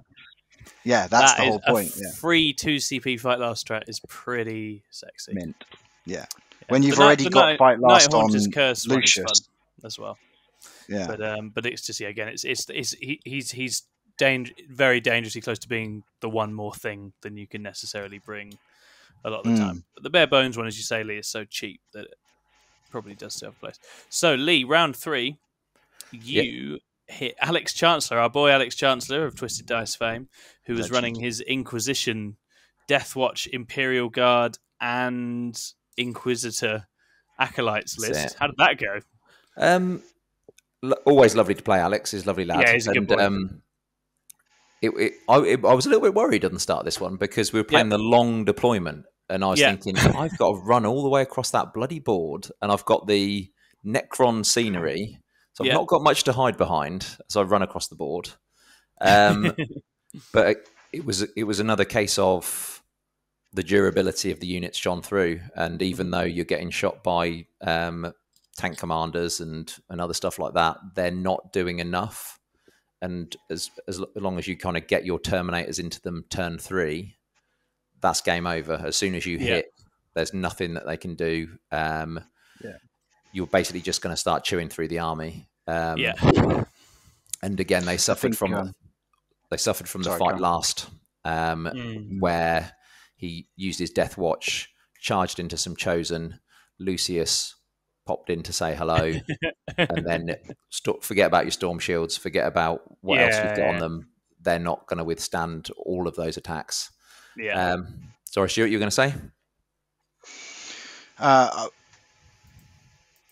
You've sidetracked me because I was going to ask, did anyone across the whole weekend remember to buff their Chosen after they killed something? Because I think I forgot that in every single game. I didn't have any then either. Oh, there you go. No, I was going to say with the kind of the long board running across the board thing, that Tempest messes with those shooting armies as well, because they're likely to pull a card that forces something to go into the middle of the board. Yeah. So it kind of, the combat, I think it kind of, we didn't realize any of this because A, we hadn't played any Marines, and B, we hadn't played any Tempest. Literally, it was like none of this was discussed at any point. We were all realizing it when we got there, and we were like, "Oh goodness, okay, actually, this is like definitely the very first time someone pulled a card that basically meant they had to park something in the middle of the board and let me charge them the following turn. I was like, "Oh, this isn't the same, is it?" So just it is what it is. But very nice. Sorry, carry on. I interrupted. No, that was pretty much it. So it was just it was a race to get down the board and do stuff on the way. And again, I think the cards were quite kind to me with regards to it. Kind of allowed me to run down the board and get at him. But again, say always a pleasure to play Alex, and really enjoyed that game. And it's again a very different type of army to play against. You don't really see a lot of the Inquisition style armies about.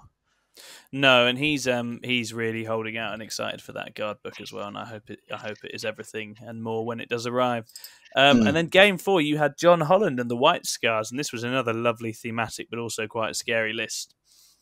How did that one go? It just, I say again, it's kind of you look at what the White Scars do. They advance and charge. They want to get into you, and it's kind of like, yes, please. I'll even hold the door open for you as you charge into it. The definition of a good, honest combat army, right? Exactly it, and it's exactly what you're looking for. You now know what I've been like smacking my lips at if I get drawn against something like that when I've got like my Death Shroud and the Foul Blightspawn. You just go, oh really? So you want to be damaged too, and you want to advance and charge, and your only win condition is beating me up in combat. Cool. Yeah, you go ahead. You try that. That's fine. And again, it was a case of pushing that Terminator blob into the middle, using my long range Blastmasters to remove stuff off of his open back objectives. Yeah, and then again, it's kind of one thing people forget. Again, is kind of like the speed of the Terminators. Yes, they only move. Yes, they only move 5. But when you're advancing and charging, they are getting into places where people do not want them to be. And again, he made a big swing, avoiding them to get round kind of to one of my flanks with the majority of his army with their jump packs and their speed. But it was just a case of one movement phase, and I'm back into the whole of his army, and you just can't get away from it. If you take that central position, people can't play around you as much as they think.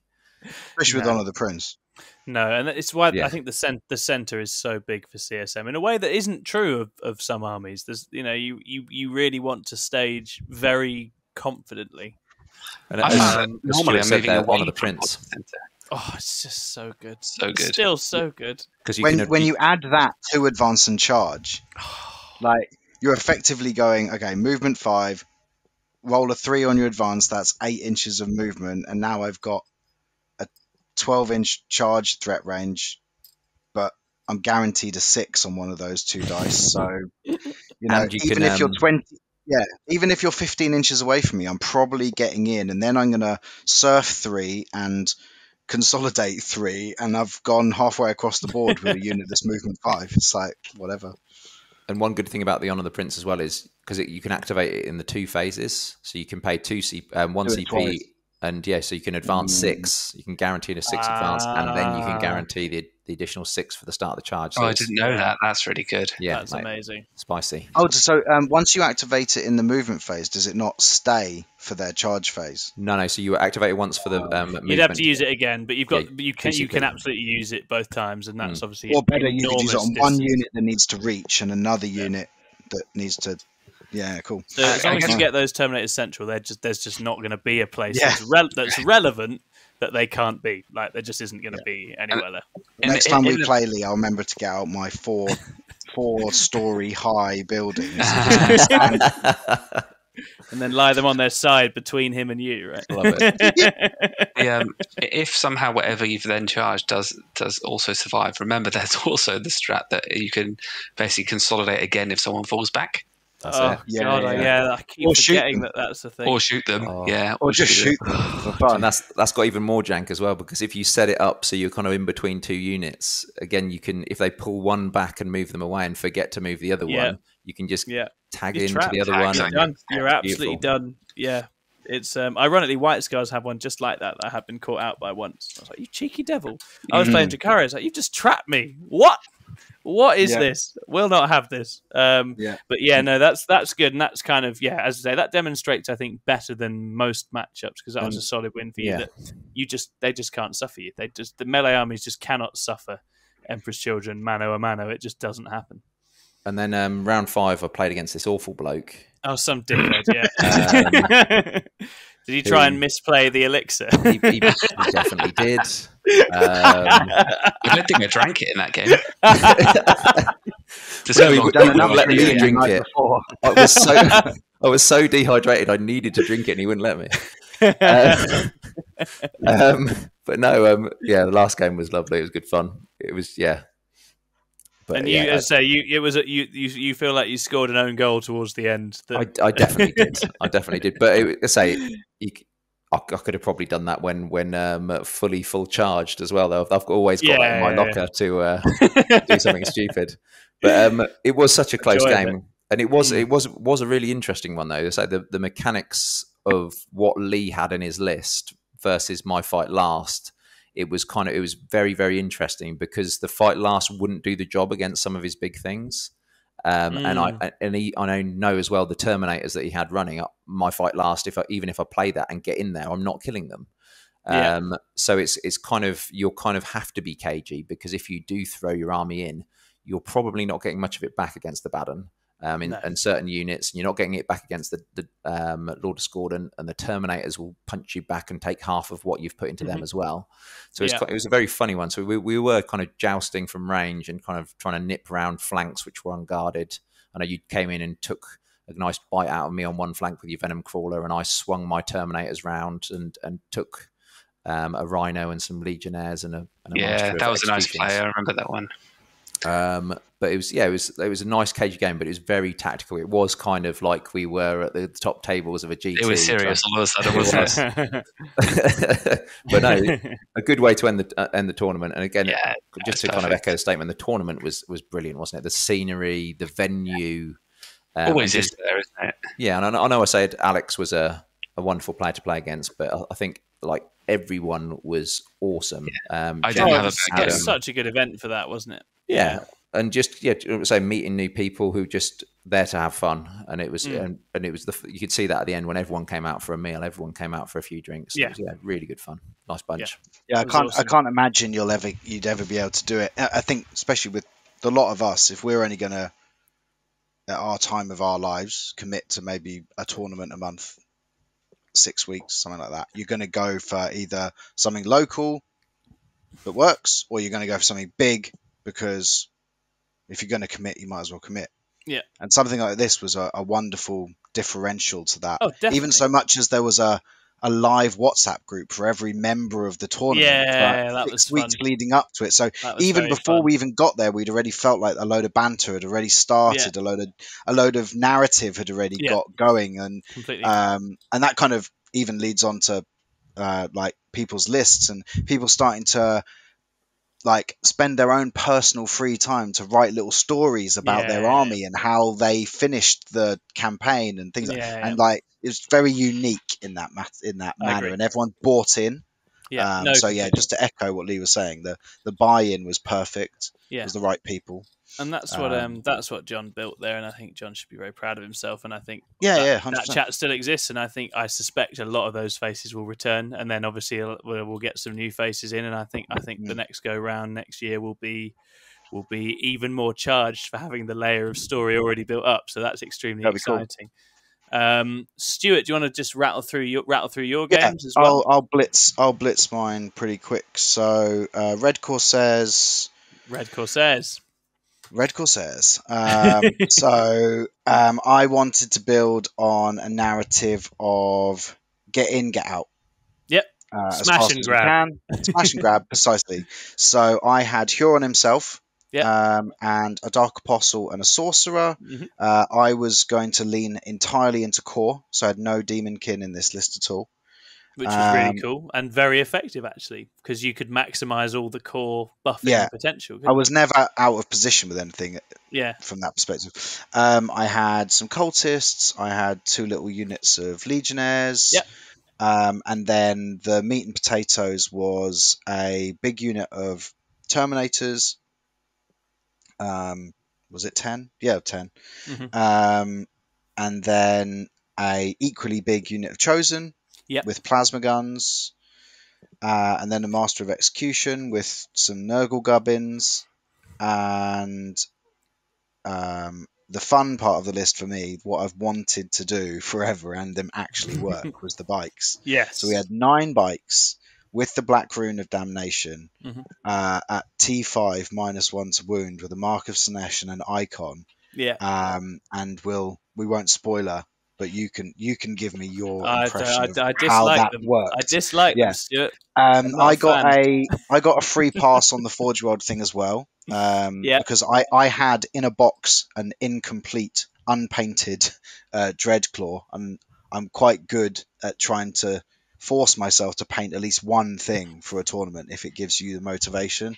So thankfully, John let me paint a drop Dreadclaw, because it also fitted the narrative of space pirates coming out of the sky. The Dreadclaw comes down and havoc is wreaked, and then some havocs. Speaking of which, and 2 rhinos for speed. So it's a great little list. Everyone So that's ever met me knows my opinion. Cool. Yeah, everyone that's ever met me knows my opinion on the rhino. Yeah, it's essential. Yeah, basically, even when I don't play Chaos, I still try and fit one in. Yeah. So yeah, my games were lovely, and really dictated by the cards. Yeah. So I'll try and get through this real super fast, that's but all good, man. without leaving out people's of course, like calling card, because I'm sure people are going to read it. So round 1, I played into Paul Willis's Eldari. Oh, this was a beautiful list. It was a super cool mixed list with Avatar and all the gubbins and the naughty bow of Mortal Wound. Yeah. Dastardliness. Yeah. And the very first card I pulled was Behind Enemy Lines. So that kind of dictated the whole game. So the drop pod and the Chosen just arrived in his deployment zone turn 1, and that just completely changed how the game was going to go. Neither of us were probably going to engage like that at all. No. If in a normal game, but because of the card, that was what we had to do. So in that game, the highlight of that game was the fact that my bikes never left my deployment zone for 5 turns and probably killed 1,000 points of his stuff. Just every time something came into my deployment zone, they just zipped to the other corner and killed it, and then turned around and then zipped to the other corner and killed it. They killed. That's so good. They killed Banshees in turn 1, and then by turn 2 and 3, they killed Dire Avengers and Swooping Hawks and Warp Spiders, I think. Just Yikes. every time something appeared in my deployment zone, the bikes ate it. So that was super fun. Yeah. So there was a lot of dead elves. So I managed to get through that game 90 points to 60. Very nice. Game 2. You had Tyranids. Tyranids, Mike Thomas, another local Twisted Dice lad. Absolutely, and I must give credit to Michael for working very hard to not make a list that would be unenjoyable to play against. Yeah, he was actually, I think, in the chat and visibly to talk to. I think he worked harder to detune himself than almost anyone else at the event. But the raw power of Tyranids still shone through by his end result. Still phenomenal. He literally took the teeth out of his own list and still came like 4th. Yeah. Cards and dice dictated a few things. We had a really lovely, lovely in inverted commas moment where a fully buffed, fully kitted out Screamer Killer charged into the Master of Executions, and because of Mark and Nurgle, he transhumaned, and I made 3 out of 5 saves and then punked him. Oh wow! Just one turn killed a full Carnifex. In the bin Carnifex. That felt a bit mean for 80 points, if I'm honest. But I've been butchered by Tyranids quite a bit in the last 6 months, so they kind of deserved it. Is a Carnifex that many more points? They feel dangerously cheap to me. No, he'd done he'd spent every point you can spend. He'd given them all the toys. Okay, no, fair enough. But no, he'd given them all the toys, and I think he was buffing it with 3 psychic powers and one of the things, and just yikes. It was a nasty thing, and it whiffed and fell over. So that was pretty much all there was to say about that one. Nice. We got stuck into each other. It was loads of fun. I won 89 to 50. Nice. Very good. Round 3, you played Joseph Reed. Yeah, So this was Custodies. super tactical. I've never watched so many dice be rolled one at a time. Yes, he rolls one at a time on all his 4-ups, which is incredibly intense, emotionally extremely intense. It was the end of also, a very long day, yeah. standing on my feet. Those tables were, I'm only 5'7", and those tables were just too, I need a stool for those tables. They're just too tall, and like everything was starting to ache, and I'm sitting there going, and honestly, he failed way more than I would expect him to. So it's not like I was salty about it. I was just like, no. every time you'd see like one dice, one dice, one dice, one dice. But other than that, tactically, it was really interesting. I got really lucky with a little a really super minor movement placement error on his part. Didn't do enough measurement, and I got the drop pod and all the chosen in behind him turn one. So, but custodes are notorious for not being able to screen. Anyway, so I probably would have found a space somewhere that would have been useful. And then by the time the chosen and the drop pod and the bikes are all down one flank, tying them all up, I just managed to strangle it. That game finished after only 4 turns, and I had a 4-point lead. But it's pretty fair to say that I think I had 4 of the 5 objectives going into turn 5. His take on it was that it was only going to get worse for him. Yeah. We were happy to call it where it was. I felt it was a really fair result. And yeah, I did what I needed to do. I got right in his grill and tried to survive it as best I could, which was super fun. I really wish that game more than any really reminds me how much I loved the player placed objective markers. Yeah.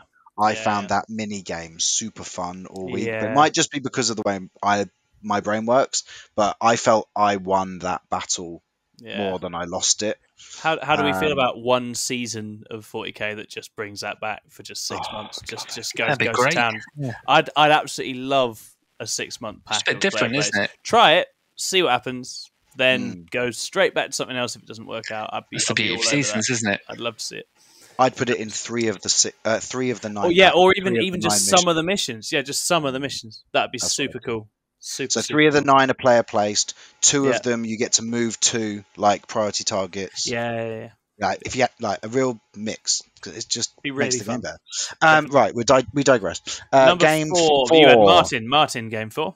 I was super fortunate in this that I met a lovely guy that was playing totally within the spirit of the tournament. Yeah. Because if it had been a game against someone that was grumpy and not playing in the spirit, plus the hideous hangover I had, my Sunday would have been a horrible start to the day. But thankfully, Martin made it joyous. He's a good lad, good lad, Martin. But yeah, unfortunately for Martin, I'm the second Chaos Space Marine player he faced in this tournament. And he, he didn't have the tools. There's things in that book that he could have taken that would have made us all much more scared of what Necrons can do. No, absolutely. So, but lovely guy, lovely game. But unfortunately, just wasn't ever going to go the right way. With matchup. Yeah. So I think I won 155. Yeah, very nice. And then what happened round 5? Perhaps a KG standoffish game? No. No, never. So I had the joy, when I'm going to spoiler your bit, but I had the joy of making table 2 another all Chaos Space Marine affair. So well done to the 4 of us. Was Night Lord. Can you see why we've done this podcast? Because we just wanted an opportunity to gloat about basically top 4 in the event. Well, you 3 can. It's about to end really badly for me in this story. And again, it was another game that was totally dictated by literally the first card off the top of the deck. Big. My very first card was whatever it is, do an action in the middle of the board. Yeah. And I was like, And I was like, and you'd gone first as well, which was also and I'm like, I'm pretty confident that in this game it's going to come down to 5 points. So I need every point I can get, especially going first. Yeah. I need to get a lead, and I need to get in front. This had proper hold one, hold two, hold more. Tom Lohman. Yeah, you did. You absolutely I needed did. to go first, get in your face, throw my stuff away, die, and hold on to a lead. Yeah, it's that's like exactly everything you've been preaching for the last 24 months.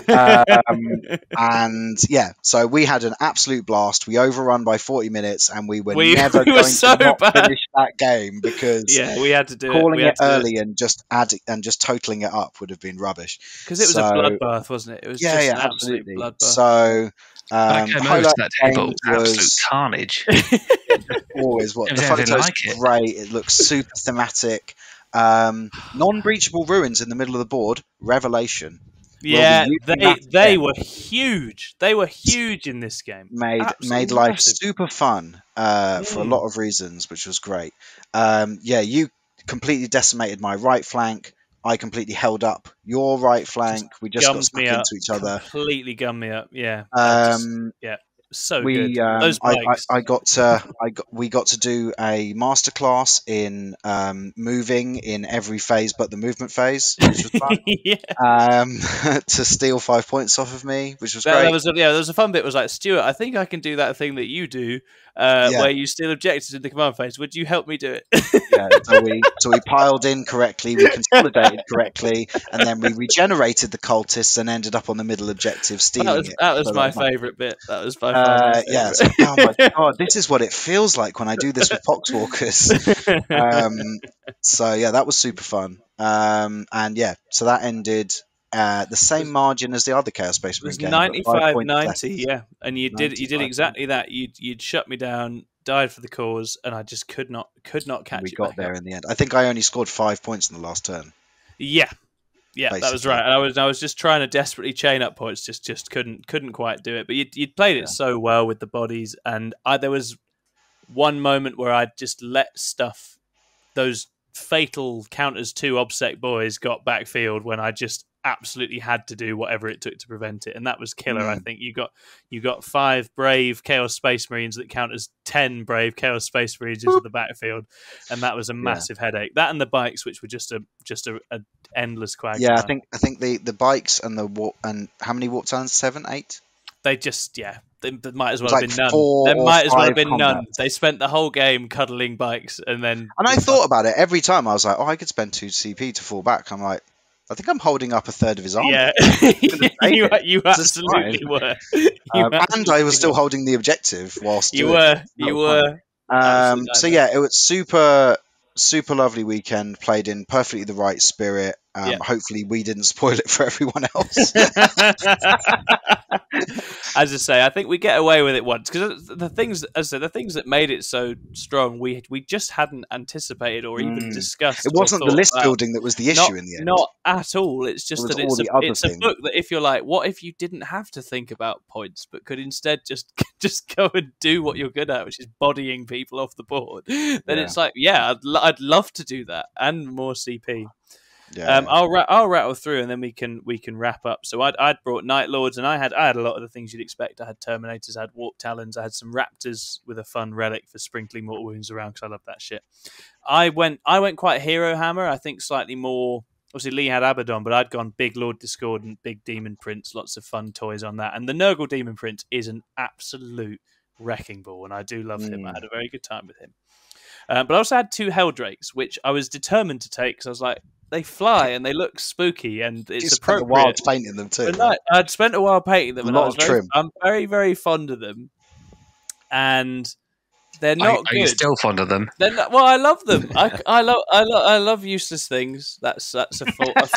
That's a fault that I have. And the Helldrakes are one because by God they were shit in every single game, but they were really fun and they flapped around and they were annoying. And every now and again they just did a thing. Anyway, so my games summarised nice and quickly. I played Nikos and Rob, who are the Honest Wargamer lads. Game 1, Nikos had a really fun, lots of vehicles, lots of obsec, lots of actions, Necrony list that I suspect playing Nephilim would be a flipping nightmare because it would just chew you up whilst it holds the objectives. Nikos had been thinking about elves and orcs and things that don't have 2-up saves because it was Tesla everywhere, and I just stood there being like, don't care about Tesla. You can fire. He fired his whole army at a Helldrake turn 1. It was basically, I think I can't remember if he killed it turn 1 or not, but the whole army just about managed to get through a 3-up save on a Helldrake. So he didn't have that going for him, and that was a game where We Have Come For You, the trap something in combat strat for Night Lords, was just incredible because it was a shooting list of Necrons with no multi-phasal damage going on. So my Warp Talons would just fly in, trap a thing, and then just proceed around the board, brutalizing things every turn without being shot. And it was bloody wonderful. And that was fun. They were really fun. The cards, I just shat good cards for the first 2-3 turns and just got loads of points whilst they were trying to do stuff they just couldn't do. They had I had the one where it's like, don't have anything within 6 of your deployment. I was like, would you like to put stuff within 6 inches of my Night Lords? Please do. Go nuts. Knock yourself out. So that was a really fun game, and they were super funny. And Nikos rolled his selection of comedy dice, including a very, very, very tiny one that's one of my trophies from the event, this microscopic dice that he rolled initiative with that you almost cannot see. So that was super fun. Round 2, John Phipps. This was Gene Stealer Cult. I play Gene Stealer Cult, and I know how to play Gene Stealer Cult. And what you do is you sit and you go, can you do anything? And the answer is they can't do anything. And that's what happened in this game. We also got done by the Tempest cards, which drew you can't come in from reserves on objectives. Oh no! So I was like, I've got these 5 enormous screens that I just need to arrange my army in concert with them, and he just can't do anything except deep strike in literally in front of me where he could have been deployed before going into reserves in the first place. And then this was a game where the Helldrakes were great because GC the Cults can't hit him because they can't, they hit on 4s. -1 to hit really hurts them, so the Helldrakes just flew around flaming stuff. And so this was a rough game for John between the mission specific card, the twist card, and what he was playing against. But John was a gent throughout, and we had a lot of fun with it. But it was a case of just sit, wait till they're all out, and then just fold them over. And then round 3, this was a crazy game. I had the White Scars. The White Scars are slightly different for me because I don't have quite as much fight first, fight last as the Emperor's Children have. So it became a very tit-for-tat, Warp Talons, Van Vets, everything's trying to slap everything, and we had some epic duels with the Lord Discordant and a Captain, and it ended in a bonkers 100-100 draw. And this was mainly because John went out and died like an absolute hero because he had nothing. He had like 3 guys left at the end, but he held me up long enough to get all his cards, get all his primary, and that meant that it did not matter. And he got absolutely brutalized by the Terminators, the Demon Prince, and Warp Talons, but he died like an absolute hero for the cause. So well done, John. And we swapped dice, and that was brilliant. I don't give up. That we got some wonderful chaos dice for the event. That was I gave up one of those. I was like, these are my favorite dice I've had in a long time. I'm going to give you one because you fully deserve that. Like you've absolutely earned this thing. Round 4. This was my fuck up, my big fuck up of the event. So I played Joe Reed's Custodes. He's a very good canny player, as Stuart has said. I just fundamentally misunderstood how the objective placing went and completely screwed myself over.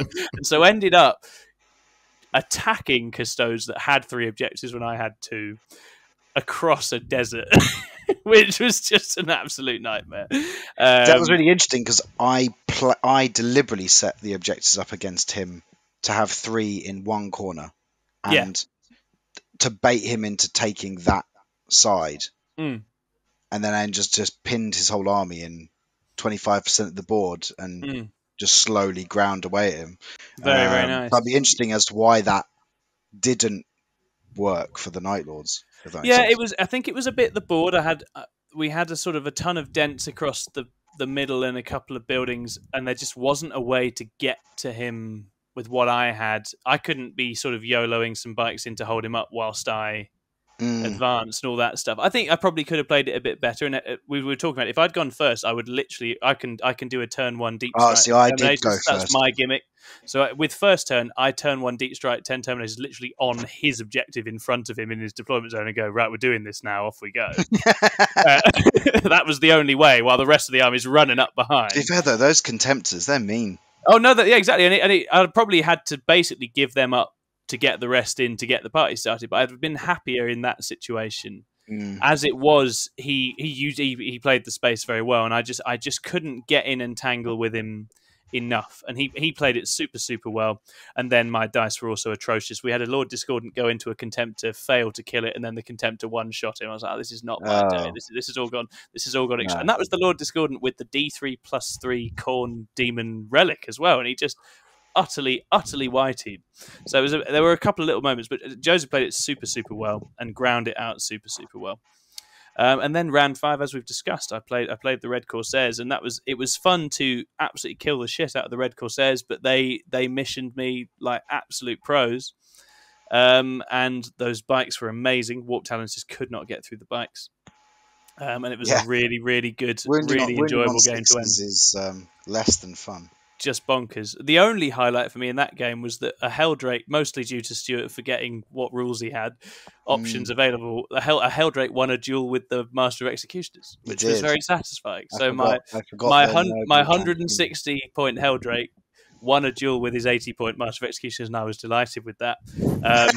Good trade. And of course, because he's a Helldrake, he couldn't do anything about it. He'd won. It's like, guys, I've won. It's like, well, you're flying over an objective that you can do nothing to meaningfully hold. So, well done, my Rhino that's worth 5 models was just sat there going, but I still get 5 points for this, though, right? Yeah, just absolutely brilliant. It was, as I say, we played it. We like to chat when we play, and we did run over. So thanks to John for letting us run over. But it was a superb game to finish on, and really fun. So yeah, I love the Night Lords. I think they're super fun. I'm loath to convert or proxy the new models, but as soon as some of those new kits land, I will absolutely get them out and about, because I think they're not as immediately potent as some of the CSM legions, but you can have a great weekend running them, no doubt, and cause all sorts of trouble. Yeah, it's a lot of fun, isn't it? And every Turn one again, deep striking 10 Terminators is that's mean. baller, right? That's very fun. Being like, hello, especially once they do FAQ the Dreadclaw. Yes, because then you can be doing 10 Terminators and then maybe 2 units of 5 Havocs. Yeah. I think what you mean to say is 10 more Terminators. Yeah. But you can't put 10 Terminators in the Dreadclaw. There's only 5. No, I don't know if you can put anything. Get a Spartan. But no, it's you can put 10 cool. Chosen in there.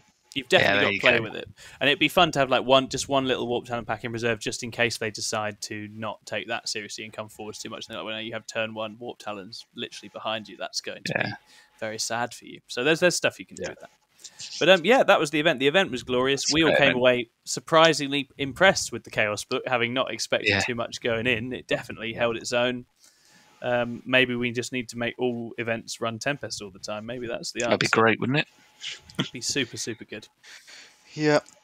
I still don't think the overall is Tyranids, Eldar when they first came out. This book isn't that. Oh God, no, not at all. So as much as we like, if we had 12 CP, wouldn't it be better? It's like, yes, but that would mean you would have had to have come out in the same weeks and months as Broken Leviathan and Nonsense Hail of Doom, and Quinn's. Yeah. And this you just book, wouldn't. Just we hasn't wouldn't hit have, those heights. although I think Bile might have kept Quinn's quiet. Emperor's Children were quite good in Quinn's, weren't they, Tom? They were quite goodly. Yes, they were. They tickled me. They tickled me something extremely awful. They were super good. No, I think the Chaos book might have posed some issues for some of those boys, but it's just not. It's not that shut out 80% nonsense that was happening. With those. Would have definitely seen a lot of word bearers when Tyranids were at their pomp. Yes. Oh yeah, 100%. You know those 24 mortal wounds you want to do? Let's get rid of a third of those straight away. It's something I'm genuinely very interested to see with CSM, because people that run them do genuinely really buy into the particular legions they run. I just don't feel like it's ever going to be a book that's just it's all going to go in one direction. Everyone's going to run. Everyone's going to run word bearers, or you know how some of the sub factions, some of the armies just have a thing that's the done thing. I think. What's nice about this book is the way that each of us ran something different, and it worked in the way we wanted it to run. Mm-hmm. People will be out trying all of the different ones, and they'll pop up in different places, and that's really exciting for a meta. I think to have one book that manages to do that and put up different results in different ways. even if it does have some units that become very much the crutch, like the Black Rune of Damnation is just the best. You're never not taking the rune, are you? It's bloody great. It's bloody great. I can't see a list without it. My only regret, actually, having now played the list that I thought I might have brought, which was Lord Discordant, Venom Crawlers, Mauler Fiends, and the Bikes. Having played that list, it would have been hilarious going to this event with that list. Because the list I ended up writing meant that all 4 of us had Terminator and all 4 of us had Master of Execution. Yeah, that was the only area of overlap. They were the only duplicates. So it was ruthlessly commented on by the chat. Thanks, chat. The list that I was going to bring, which I took against Alex, ironically enough, recently, had none of that stuff. Yeah. And it was going to be completely nonsense the other way around. So it would have been interesting. Yeah. Although if I'd pulled Tau, I would have just died. Yeah. Ain't that often the way? Yeah. Okay. Joyous. Wonderful. I am gonna, much like the Chaos book, we've gone for an extended run here, and we've gone big, and we've managed to fit an awful lot in, hopefully in an interesting way. So I'm gonna sign us off now. But gentlemen, thank you very much for joining me. Thank you, everybody. It's fun to speak to you all tonight, as it has been to plot and scheme and do all sorts of wicked things over the last few weeks. So I look forward to more horrific chaos scheming. We do have some possible opportunities for chaos scheming down the line. With various events, so we'll see if we can cook something exciting up for that.